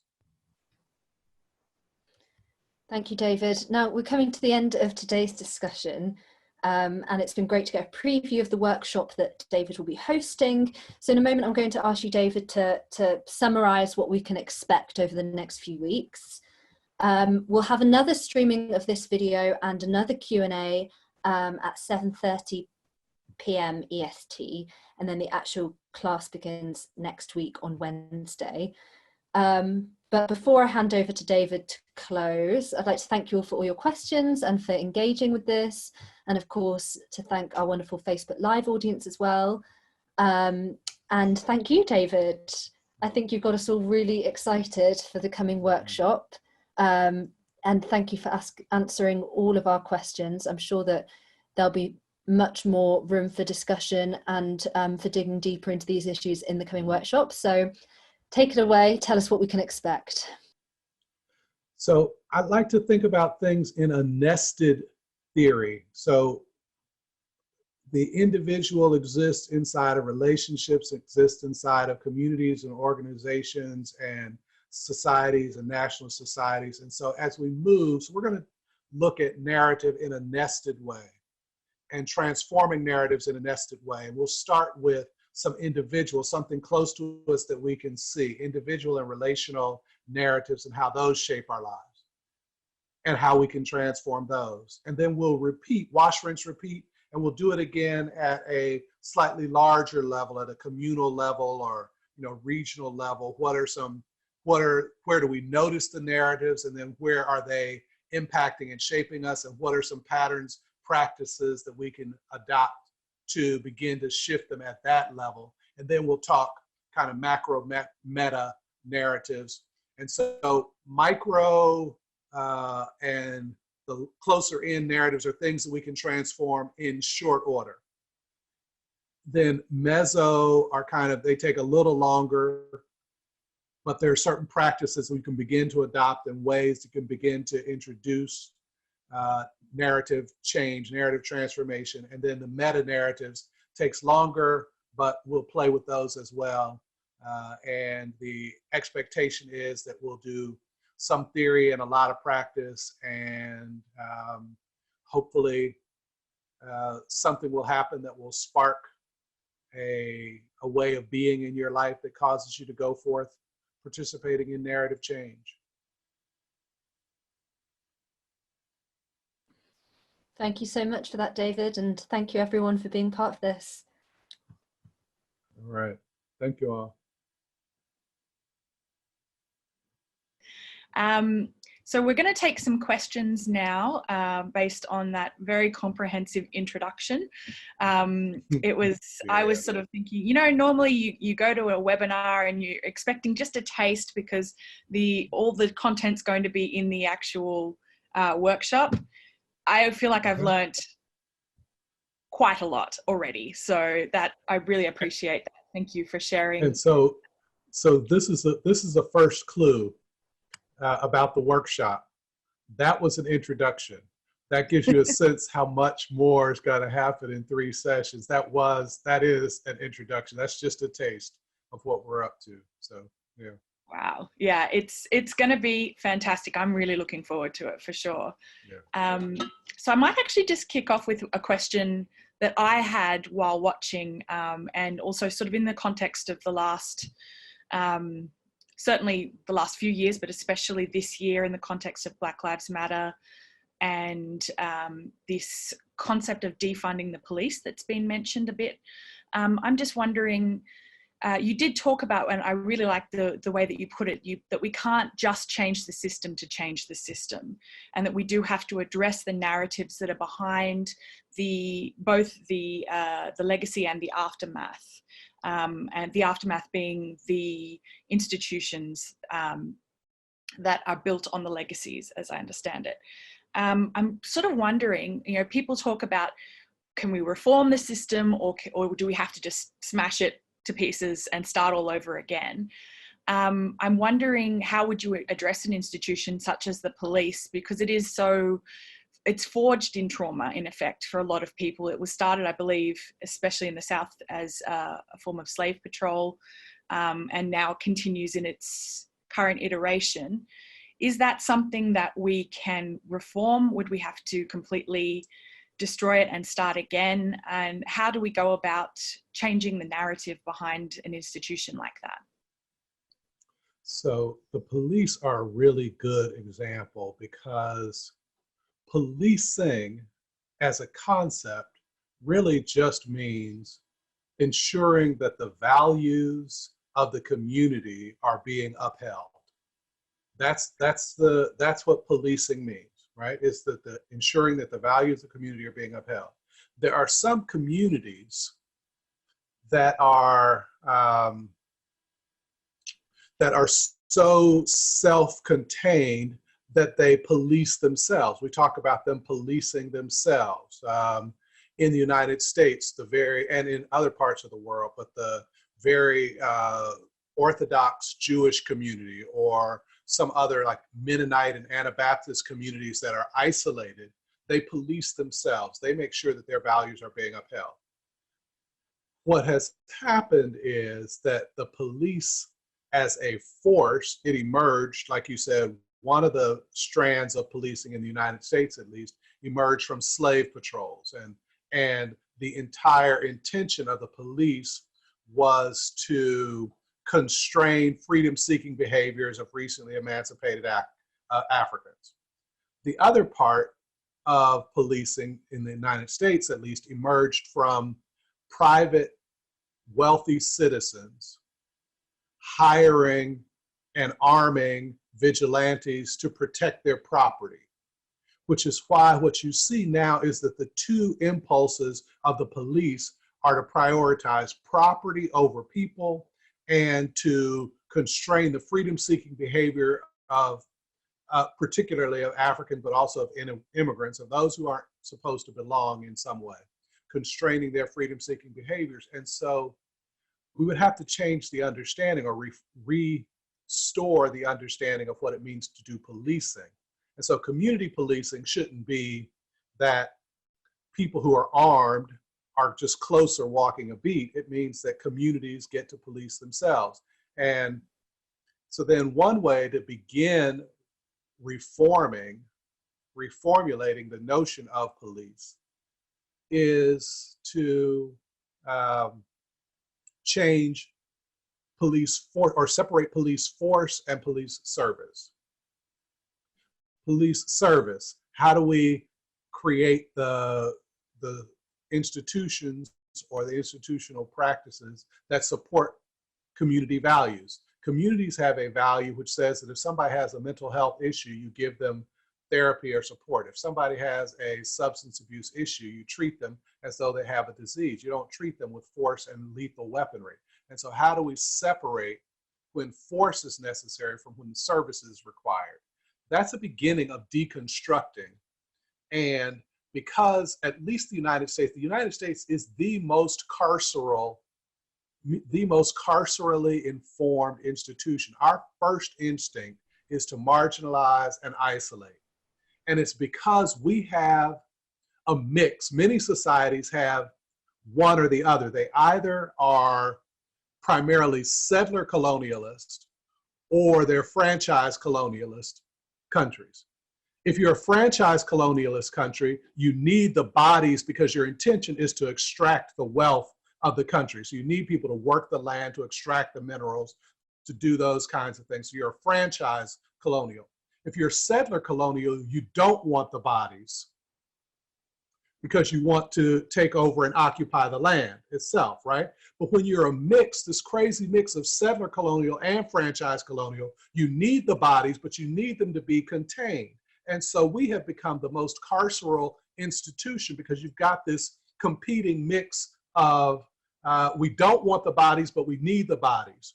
And so we try to regulate the bodies. And so if we're trying to change the narrative of policing, we actually have to change the entire narrative of who belongs. So in the United States, we'd have to change the we the people. This is a question that's happening in Germany. It's happening in so many places. Like, who is we in we the people, so that everybody has the opportunity. And then policing is just one unit of how you manage and engage we the people. So unless we've changed the larger narrative of who belongs, then trying to change that, that's what I mean when I say you can't change the system by changing the system, because the logic of policing is embedded in the larger societal logic. You can get me wound up about, I don't know if you notice, I get wound up about this even late at night. This is exciting for me. So anyway.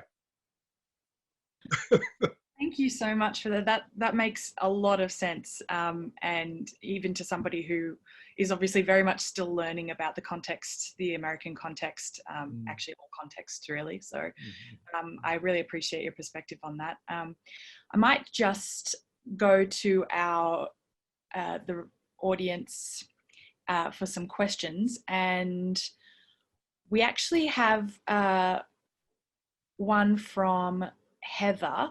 But what I might actually do, if that's okay, is get Heather to relay her question directly to you, because I feel like that's the most authentic way for people to present what they're. Hi, Heather.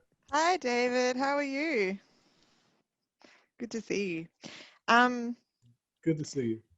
My question was about, I was speaking at my church a few weeks back, and I used the term white privilege kind of naturally, as though I was describing a social fact, a historical fact, and sort of in passing as I was speaking about something else, really. And some people got kind of like reacted really negatively to this and sort of said, this is politically loaded language. It's not historical fact. It's not factual. It's painting a perspective that not everyone has. And their concern was also that this kind of language doesn't include everyone. So there are minorities of white communities in the world that don't experience privilege. And also their concern was that actually it embeds an idea in our language that then perpetuates it, rather than, I suppose, assisting to create an alternative narrative. So I was just interested to know, what is your view on terms like white privilege? Does it help? What were the things you were saying before about facing history, making connections, healing wounds, taking action? Do those terms help with those steps, or can they be counterproductive? So this is actually one of my favorite stories. When I was in law school, I when I was in law school and I was learning how to become a legal writer, one of my favorite professors, a woman, Colleen Murphy, was trying to help me to be a better writer. And I used to write that something occurred during a particular period of time, or something occurred during a particular time period, right? And she said, you don't have to say time period or period of time, because time only exists in periods, right? And unless you're talking about a grammatical mark, a period is a span of time. So saying time period is redundant, right? Similarly, saying white privilege is redundant. Saying white supremacy is redundant because whiteness is a concept that embeds in it privilege and superiority. It's not a reality. You don't have white immigrants. They immigrate from somewhere, from a national context. So you have European, you have Irish and Italian and Polish immigrants who come to places and become white. When they leave Britain to go, when they leave certain parts of Europe to go and settle in Australia and New Zealand, they actually become white. They don't bring their Britishness with them because whiteness has embedded in it a sense of privileges and a distribution of a certain sort of power, which is why when they first come, when the Irish and the Italians and the Poles first show up in certain places, they're not white yet. It's also why, until, at least in the United States and in the UK, until after 9/11, Arabs were white. On all the census forms, Arabs were white, but after they became a threat, they took their whiteness away from them. And so whiteness is just it's a distribution of power. And so it may be that people don't understand white privilege, but whiteness embeds in it a concept of the distribution of power and privilege. And so let's just don't confuse people by talking about white privilege or white supremacy. Ask them who would they be if they weren't white.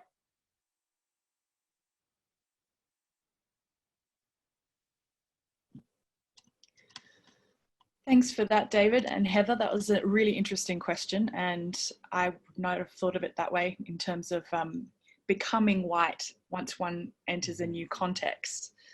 Before we go, let me do one other thing with Heather before we go. Heather, before we go. I'm ticking it over in my mind, David. I'm thinking, so the counter question, what would the counter question, sorry, you go, you were going to say something. So yeah, so this is the other piece, is ask who they would be if they weren't white. But if you're talking about it in terms of a church, ask them who they would be if their God wasn't white. Okay. Because if they think that supremacy and privilege, white supremacy, white privilege don't exist, ask them, would they be willing to be in part of a religion where the image of their God wasn't white? Because that's the ultimate being in their faith system. The ultimate being is white, which means that it infuses privilege and power and supremacy in every other aspect of the way that they think and imagine.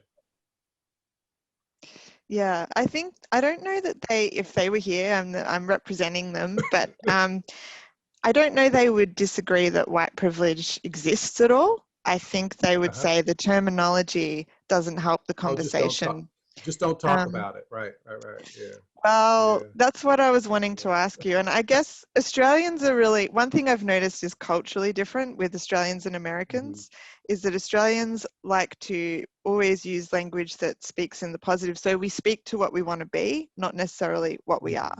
So if we want to envisage a world where whiteness does not have a connotation of privilege anymore, how do we move to that with the language we use? And that's what would it be if we took away the whiteness? Like, let's just take that out. We just wouldn't talk about it anymore. White? Oh, what would you not talk about? Because race is a fiction.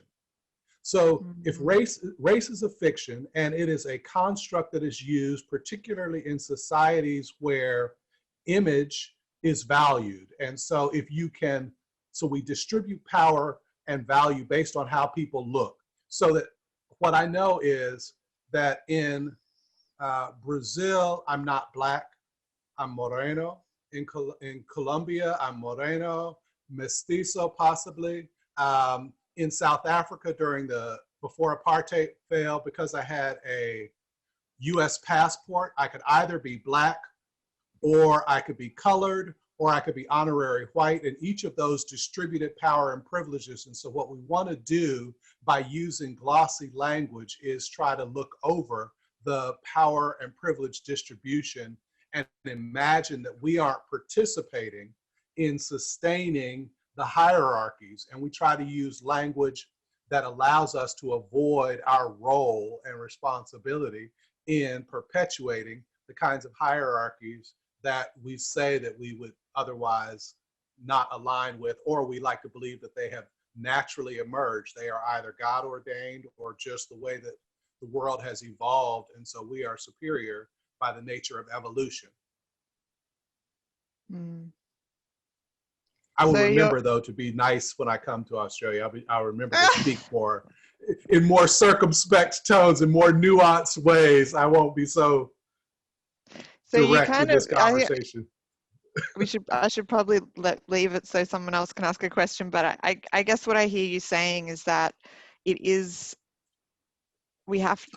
important to name that reality. Yeah. Of the construct of race and the power dynamics that, even the term whiteness. Thanks, All right. David. We might move to another question, and I would ask Rithung Naga, and my apologies if I pronounced that incorrectly, which I've no doubt I have, but if you wouldn't mind asking your question directly to David, that would be great. Thanks. Thank you. Yeah, you spelled the name right, so it's all right. Hi, David. Hey, how are you? Good to see you. Yes, equally great to see you, and yeah, great listening from you. It's a kind of flood of knowledge, so I have to breathe and take it in. While you were, I was listening to the video that was played. I had this question that coming from my ethnicity, wherein my people, my ancestors had faced trauma genetic events, and which are not healed yet. So, and the story is not known to most of the people outside of my community, and I don't know whether to blame them or not to blame them, because it wasn't told. So the story is known to me and my people. So whenever I narrate my story, it is like I'm almost narrating the experiences of my people, my ancestors. Is there something that has to be, that I needs to be done differently because of all the events that has happened and which hasn't healed yet? So I know it's kind of a question, piled up question, but yeah, that was my question, something like that. So I wonder, so there's a way to tell history and to tell your story, to tell the story of the people, so that the experiences of the trauma are never shifted, right? So, and sometimes this happens, there's what I call a narrative orthodoxy. Like there's one way to tell it that everybody approves of, and telling it any differently is unacceptable by the community. We need everybody to understand the way that we've suffered, and to understand the nature of the suffering, and who were the people who caused us harm, what was the nature of the harm, how has this impacted us. And so we often tell the story the exact same way, whenever we recount it. And the story has changed just by virtue of the fact that you've got distance from it. And so if you're telling the story and you ask, what did we learn from this story? What are the wisdoms and the gifts and the skills that came out of our experience, out of our traumagenic context, out of our traumagenic experiences? What is the wisdom that we can now gift to the world, right? What the sources of our wisdom, the brilliance, the resilience, the whatever? How do we tell the story in a way that doesn't just recount our victimness, but also shares the wisdom, the brilliance, the gifts that have come to us as a result of, right? That we share. Because if you begin to tell the story that way, and it evolves, and so there are some places where it's not as painful because it's a source of pain, but it's also the fount of your wisdom. Can you tell the story differently? And you're not always going to be allowed to tell the story differently, because a lot of the ancestors, a lot of the elders don't want you to forget it, because once you start telling it differently, then they're afraid that you move away from who you are. And for some of us, our identities are fully formed in our historical trauma. And to begin to move away from that, there is a fear that we move away from the knowledge and the sense of belonging to that community. But to be able to tell the story over time, what did we learn? What have we, if we look back, what did we gain from that? What did we lose? Like what was the loss from that? And how has that shaped who we are today? It shapes how we think, how we feel, how we eat, how we relate to others. And so we acknowledge that. But just because of time, you can move away from telling the same flat story and tell it in different ways with different sources. Uh-oh. Uh-oh. Am I still there? Yep, you're still here. Okay, all of the lights in my house just went out. I think I just blew a fuse or something, but as long as you all can still see me, I'm fine. You can hear me, I'm fine. So I'll work on lights later. Thanks for that, David. I might move to the next question if that's okay. And the next question comes from Kavita Rai. If you'd like to put your question to David, please go ahead. Yes, hi, turn on your David. camera so I can see your face. Yes, I am extremely happy and excited to see you. Yeah, you are my favorite professor. My question, I think, relates to most of us, that most of us do come from a patriarchal society, some more and some from less. But my question is regarding something that is, a much more smaller context, a microcosm of the context, actually. So I have been, having discussions, almost arguments in my family with my father, especially regarding inheritance, because now, I'm about 30 years old. So now is the time when, we normally get our inheritances and everything. But my father is really reluctant to give me any sort of inheritance, though, it's illegal not to, because, we have law saying that daughters will get inheritance. But his belief is that if daughters are given ancestral lands, then it doesn't do well for them or their future generations. And he constantly gives me examples of few families where this has happened, that the family has kind of slowly wasted away in alcoholism or such sorts.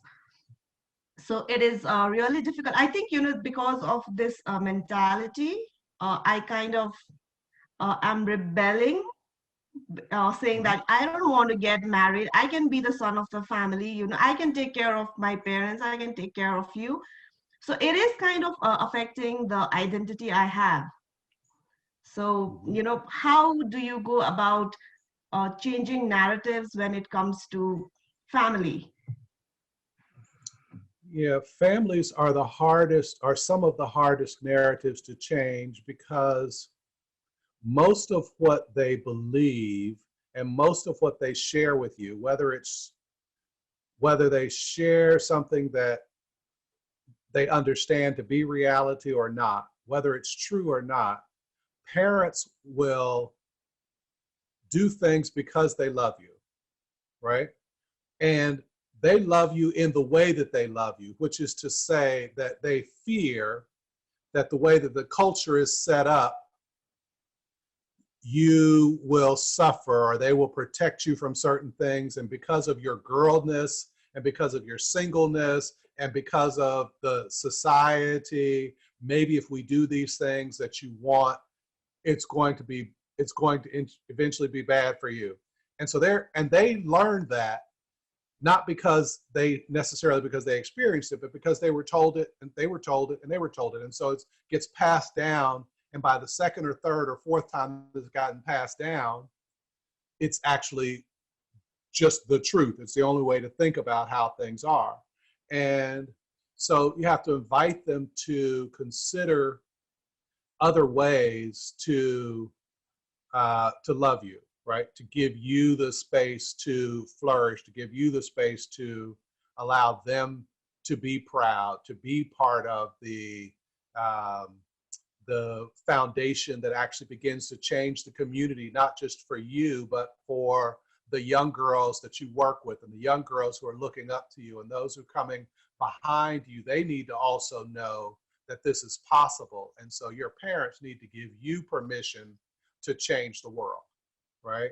And so that's what you're asking them to do. You're not asking them to give you your inheritance. You're asking them to give you permission to change the world. They've raised you to be somebody who is capable of changing the world and who wants to, and now they need to live up to that and give you both the resources and permission to go about changing the world.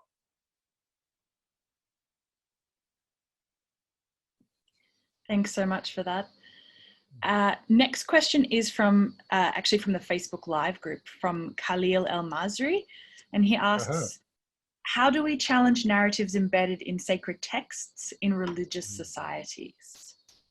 Yeah, these are my favorite. Religious texts are some of my favorite places to play because just the imprimatur of untouchability, if it's religious, and particularly if it's a text. You know, so many religious traditions were oral traditions. They were told, they were passed down, and then eventually somebody got the story, they told the story in a particular way, and they wrote it down, and then that's now the only way to tell the story. Because it got written down, it's now the only way to tell the story. But that's not the way the stories were told for tens of thousands of years, sitting around campfires before somebody decided to write them down.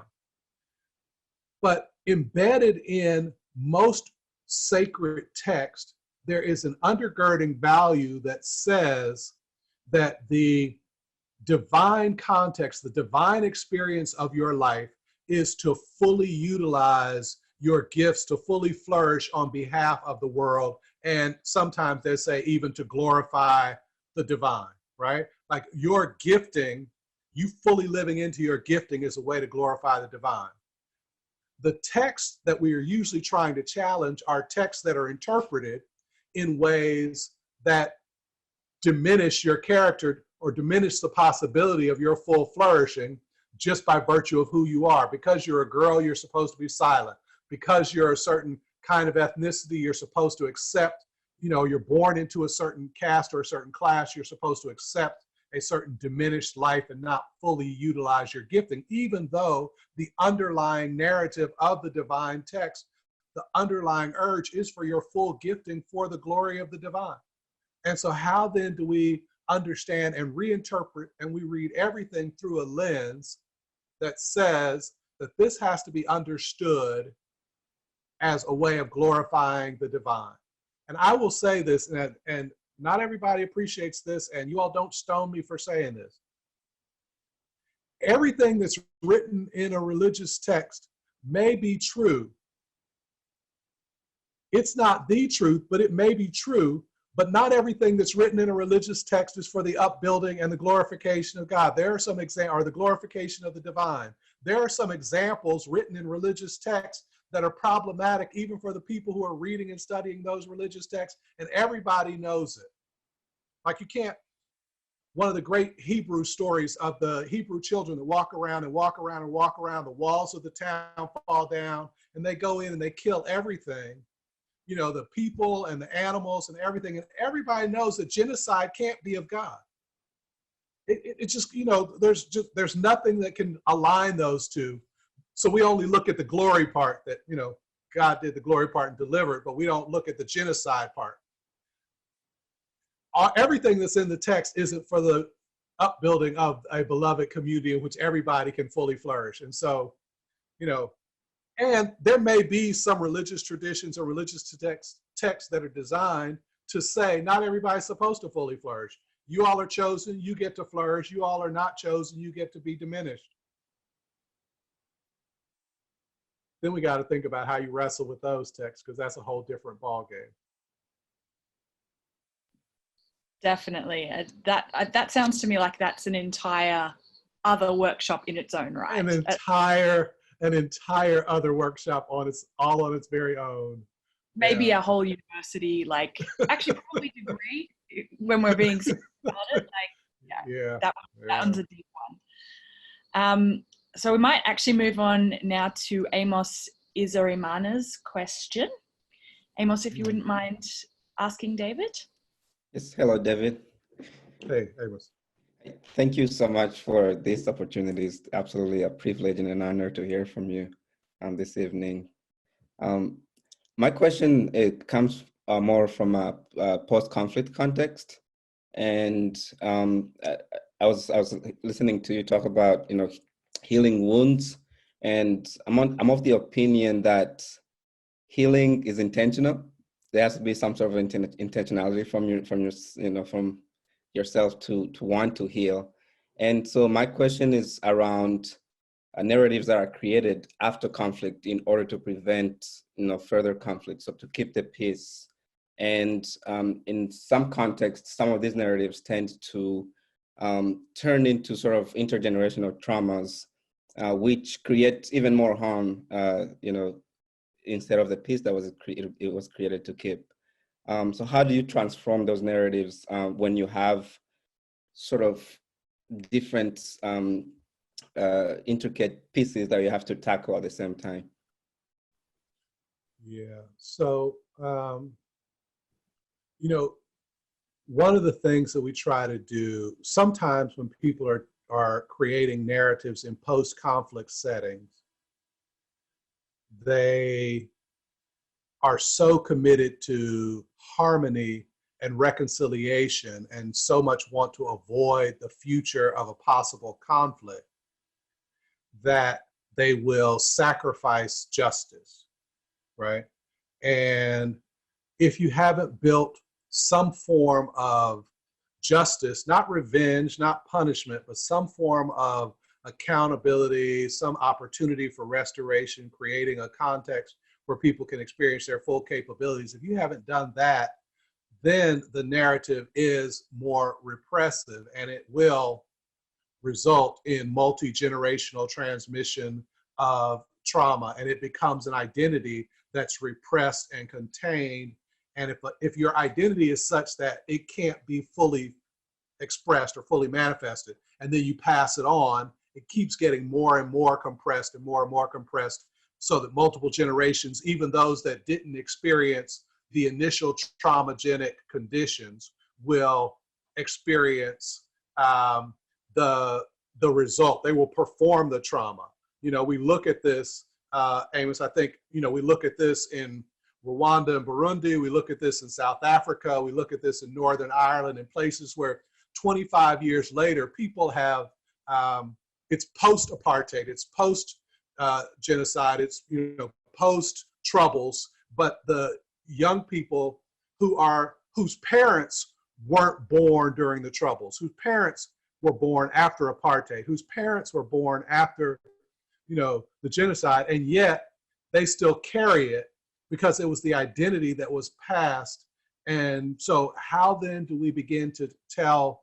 So when we talk about in the workshop facing history, One of the guys that I study a lot is a guy named Michel Foucault.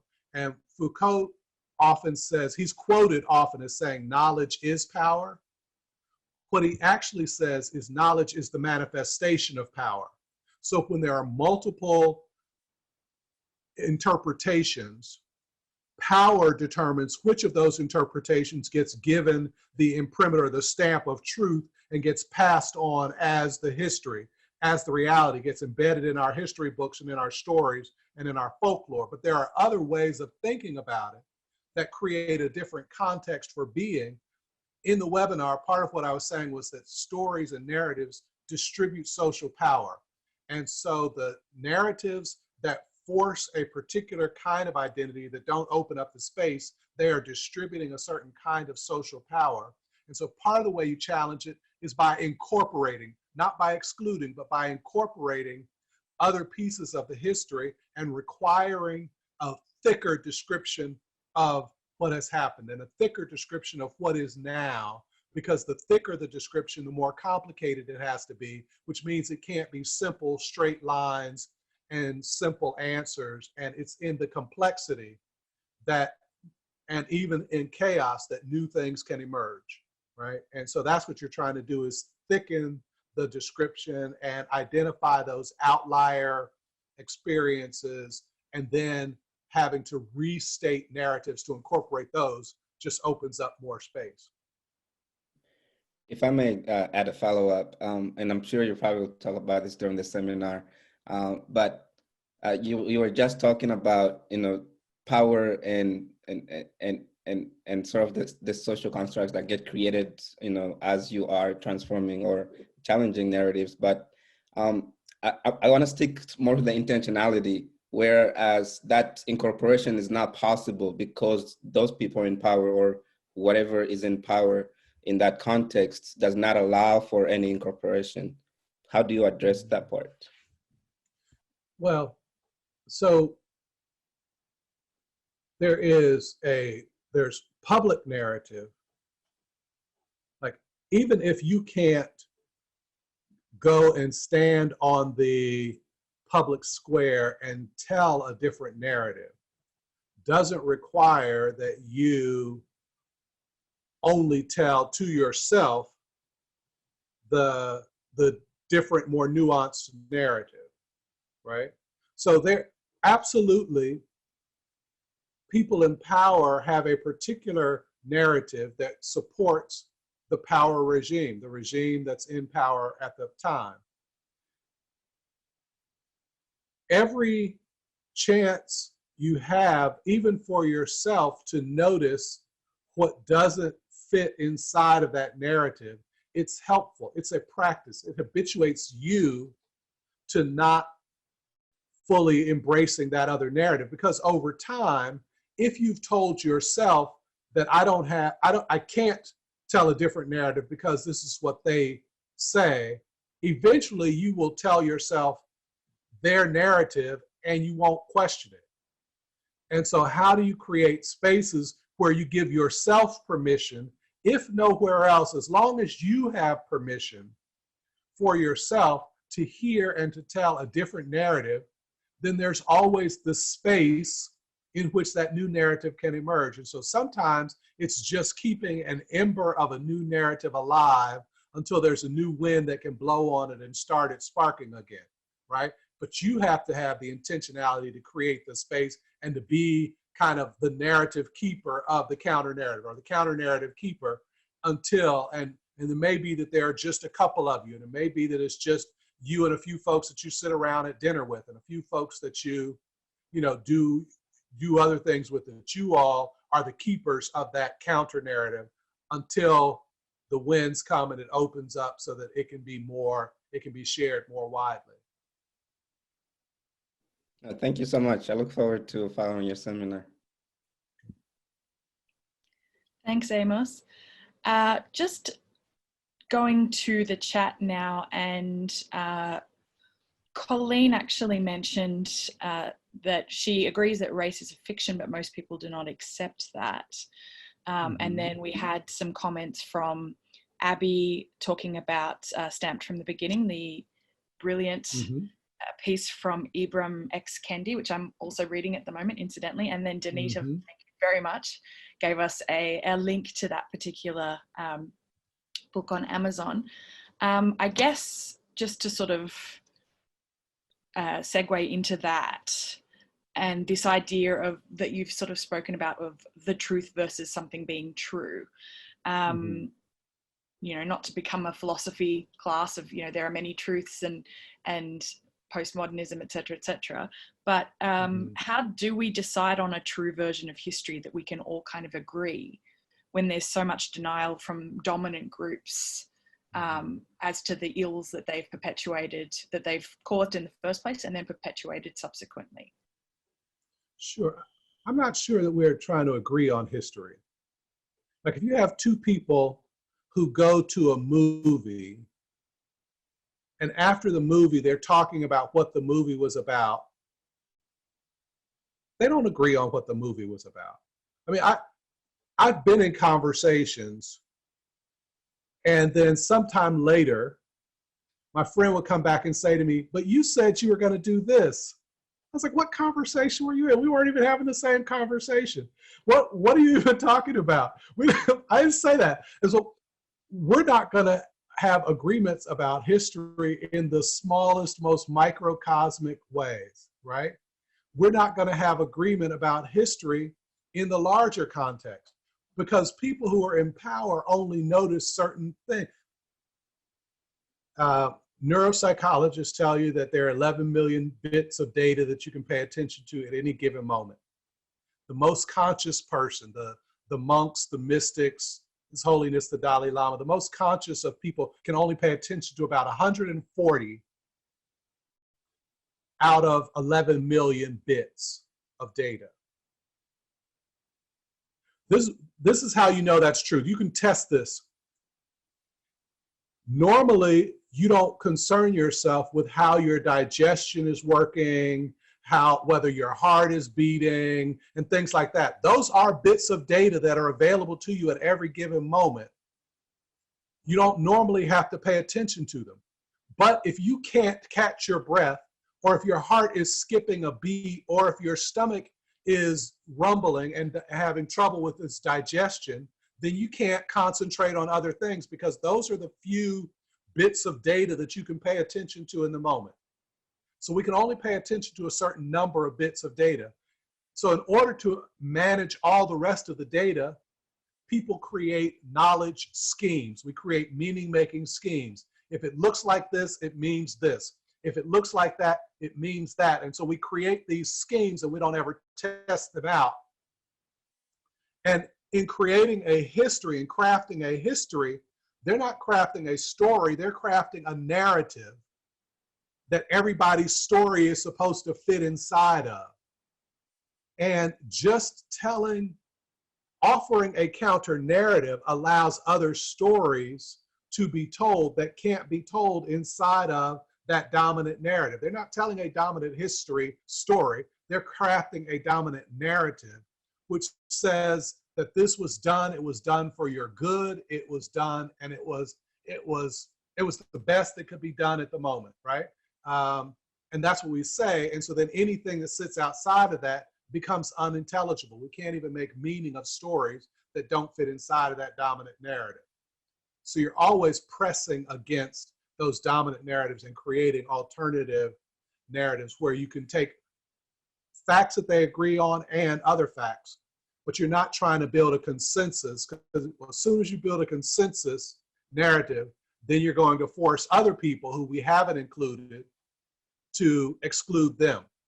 And so the intention is not to exclude anyone, it's to create the possibility that we weren't all having the same experience even during the same moments, right? Not everybody who experiences the flood is traumatized.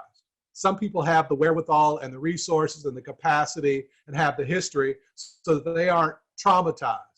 Others are overwhelmed by it. They become trauma, they perform trauma. So it's the same set of events in the same context. Everybody doesn't experience it the same way, right? And so we have to allow that even in the histories that we tell, even in the histories that we experience. That makes a lot of sense. I might move now to a comment that we had from Pravin Nikem. If you'd like to address it, it looks more like a comment than a question, but if you wanted to put your comment and then attach a question to that to David, that would be great. Thanks. Are you still here? Maybe not. We might have actually lost him in the interim. Him? No, yes, maybe. Okay. So there's one question on the chat I'm gonna pay attention to for just a second. It says, what are some examples of narrative projects worldwide? What does this say? What are some narrative projects worldwide keeping alternative narratives alive?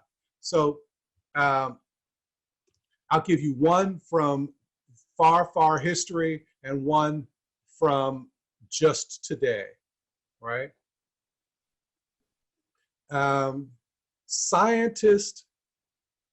Certain scientists discovered that, or they made observations which led them to believe that the Earth revolved around the sun and not the sun revolved around the Earth, right?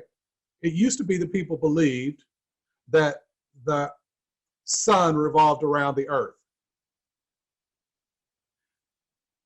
The trick with that was once they started making observations and changing that, it changed the entire dynamics because there was a theological understanding that positioned the Earth at the center, right? And so now our theology has to change, our science has to change, our laws have to change, and the narratives that we tell to align those have to change. The original observation was made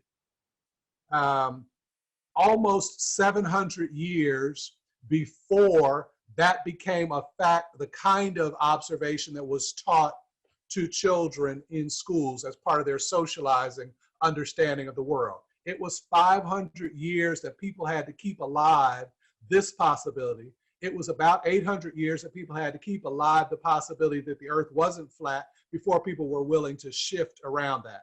So those were large worldwide narrative projects that some people kept alive. Some people got killed because of it, because it went against theological propositions, it went against the law, it went against everything else. There's a modern, a current today alternative narrative that we are trying to keep alive. Black Lives Matter is an alternative narrative, and we are trying to keep that narrative alive until it becomes infused and becomes part, because right now it is a counter narrative.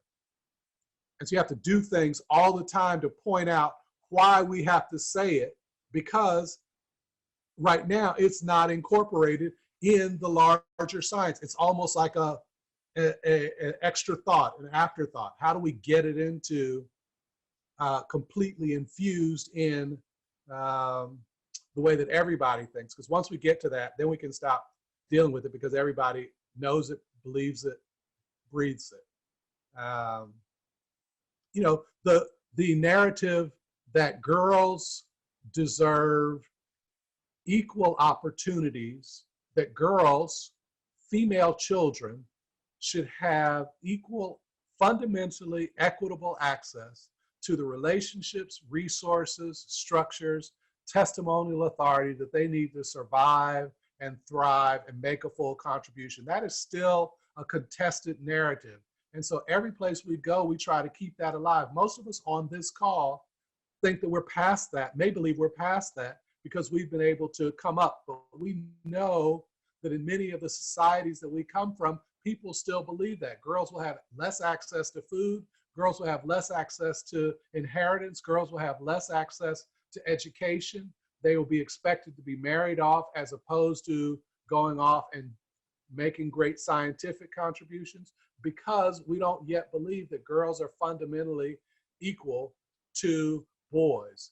And the fact that we even still maintain a binary construct of the notion of gender, that there can only be girls and boys, and that there's not grand spectrum of gender identities that exist between pure boy and pure girl is also a bizarre concept that we're still kind of holding on to. It's changing. It's changing. But it's a narrative that you have to keep alive because when that narrative isn't, then there are cultural narratives underneath that allow for structural violence and direct violence against girls, against non-gender conforming people, against Black folks, against Dalits. There are cultural narratives that allow for structural and direct violence. And so we have to keep all of those narratives and counter narratives alive until they become fully infused and habitual for the dominant culture. Thanks for that, David. And I believe there are still some people who do believe that the earth is flat and the flat earth is society. And coincidentally, they also believe that all Australians are paid actors. And I'd like to know personally where my check is, because I haven't had one for a while. So, but that's another discussion for another day, probably. I might move now to Abby, who would like to ask a quick question. And I will ask you to ask it, Abby, if possible, because I've lost it in the thread, unfortunately. So, Abby, would you mind going ahead? Well, it wasn't so much a question. It was just when you were talking to Mr. Izumana, what you were saying really reminded me, or made me think of, that it could be a way to talk to people who still cling to the Southern Confederacy as a narrative of their identity. Being able to, it was just actually a comment that I had put on there.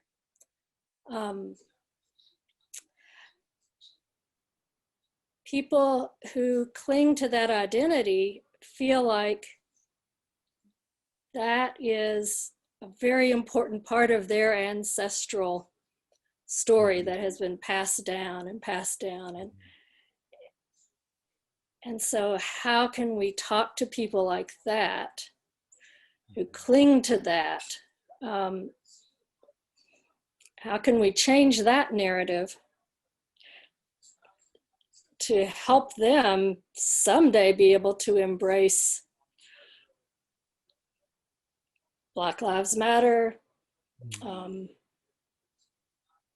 patriotism for the whole country and not just for the South?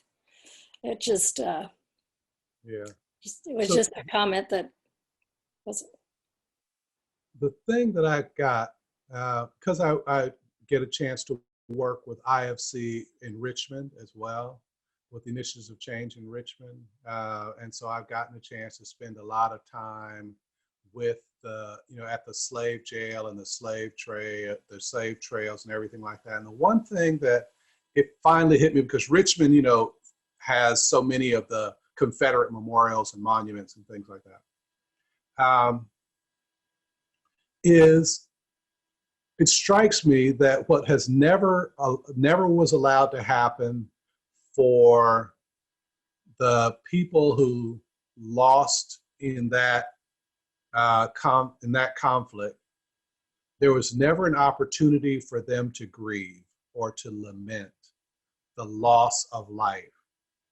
If 1 out of every 3 families lost at least one male in the fight, however many people died. And so it wasn't just that they lost loved ones, because it was an agricultural economy and so many of them weren't landholders and enslavers. They were scratch dirt farmers who were trying to make it and went off to protect a cause that wasn't theirs, but it was, to preserve the layer of whiteness, the property value of whiteness, which was the only thing that they got in the trade. And so now they've lost both the property value of whiteness and the capacity to survive. And we never gave them the opportunity to lament. We told them to suck it up and to join the band again. and they're not going to do it. It's just like a child. If you take something really, really important from them,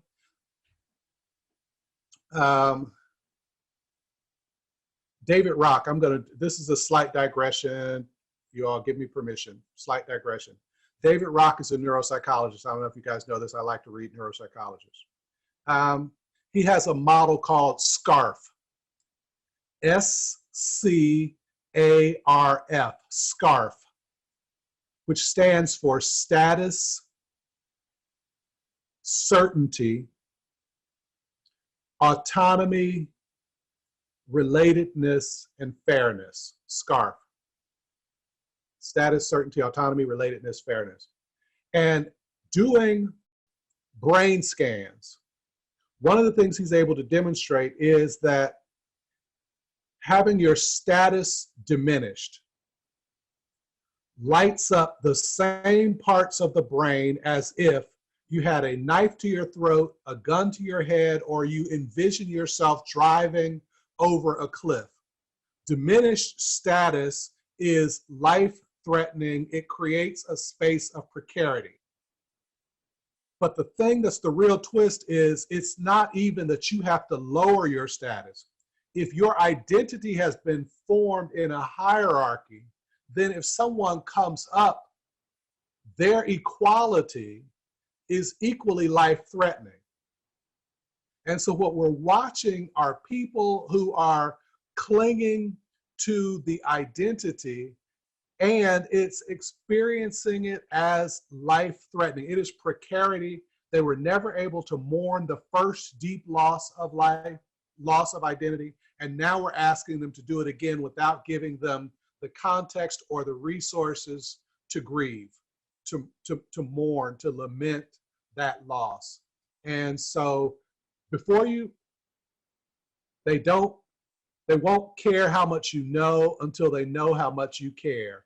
The only people that are going to change the lives of those who are clinging are people who do so lovingly, who are willing to engage them from a space of recognizing that they've got multi-generational loss that they've never been able to acknowledge, and you want to create the space for them to lament that loss and to begin to reform their identity based on a new set of facts on the ground. Wow, thanks for that, David. We might actually start to wrap up now. If you wouldn't mind sort of giving us a bit of a summary of what you've covered, or and certainly what you're going to cover, just for everybody's attention. The online courses that are the continuation of this particular introduction will start from next Wednesday, and there'll be 3 of those over consecutive weeks from 9 till 11 a.m. That's Eastern US time. So I'll hand it back over to you, David, to just summarize and let us know what we might anticipate learning from the workshops themselves. So I'm framing the workshops in a nested form. So we're going to look at narrative. We're going to spend some time figuring out how narratives shape our lives. But when I say nested, Mari Dugan has this nested theory where things that impact individuals are inside of things that impact relationships. Like the Russian nested dolls, one sits inside of the other, sits inside of the other. And so we're going to look first at our individual and close-in relationships and what are the narratives that shape that, and try to identify practices that we can use to begin to transform those narratives, our personal ways of being, our personal habits. And then in the second, we'll look at like something meso, which will be like community level narratives. And then in the third, we'll look at micro, and we'll look at how those micro narratives are shaped, macro narratives are shaped, and what are some practices that we can begin to do that. What we're going to be reminded of all the time is, you know, it takes a certain amount of time. They say it takes like 21 days to form a habit, to form a new habit, 21 consistent days. That's at the individual level. I'm not sure what the time is that it takes to form a regional habit, or that it takes to form a national habit. But when we're trying to shift narratives, what you're trying to do, because the old narrative still exists, flat earth is still something that people can go to. So we're trying to habituate you to a new narrative. And so what are some practices and ways of inviting people, building ritual, using art, using music, using ways of being together that invite people to habituate to a new narrative. So we'll do it in 3 consecutive weeks, looking micro, meso, macro, and how narratives shape and what might be some practices for transforming. Fantastic. We really look forward to that. And that might wrap us up for today, I think. I think it's getting quite late there for you. David, thank you so much for your time, for the presentation and for answering all of our questions. And thanks to everybody who's joined in today. This has been very illuminating. All right. Thank you all.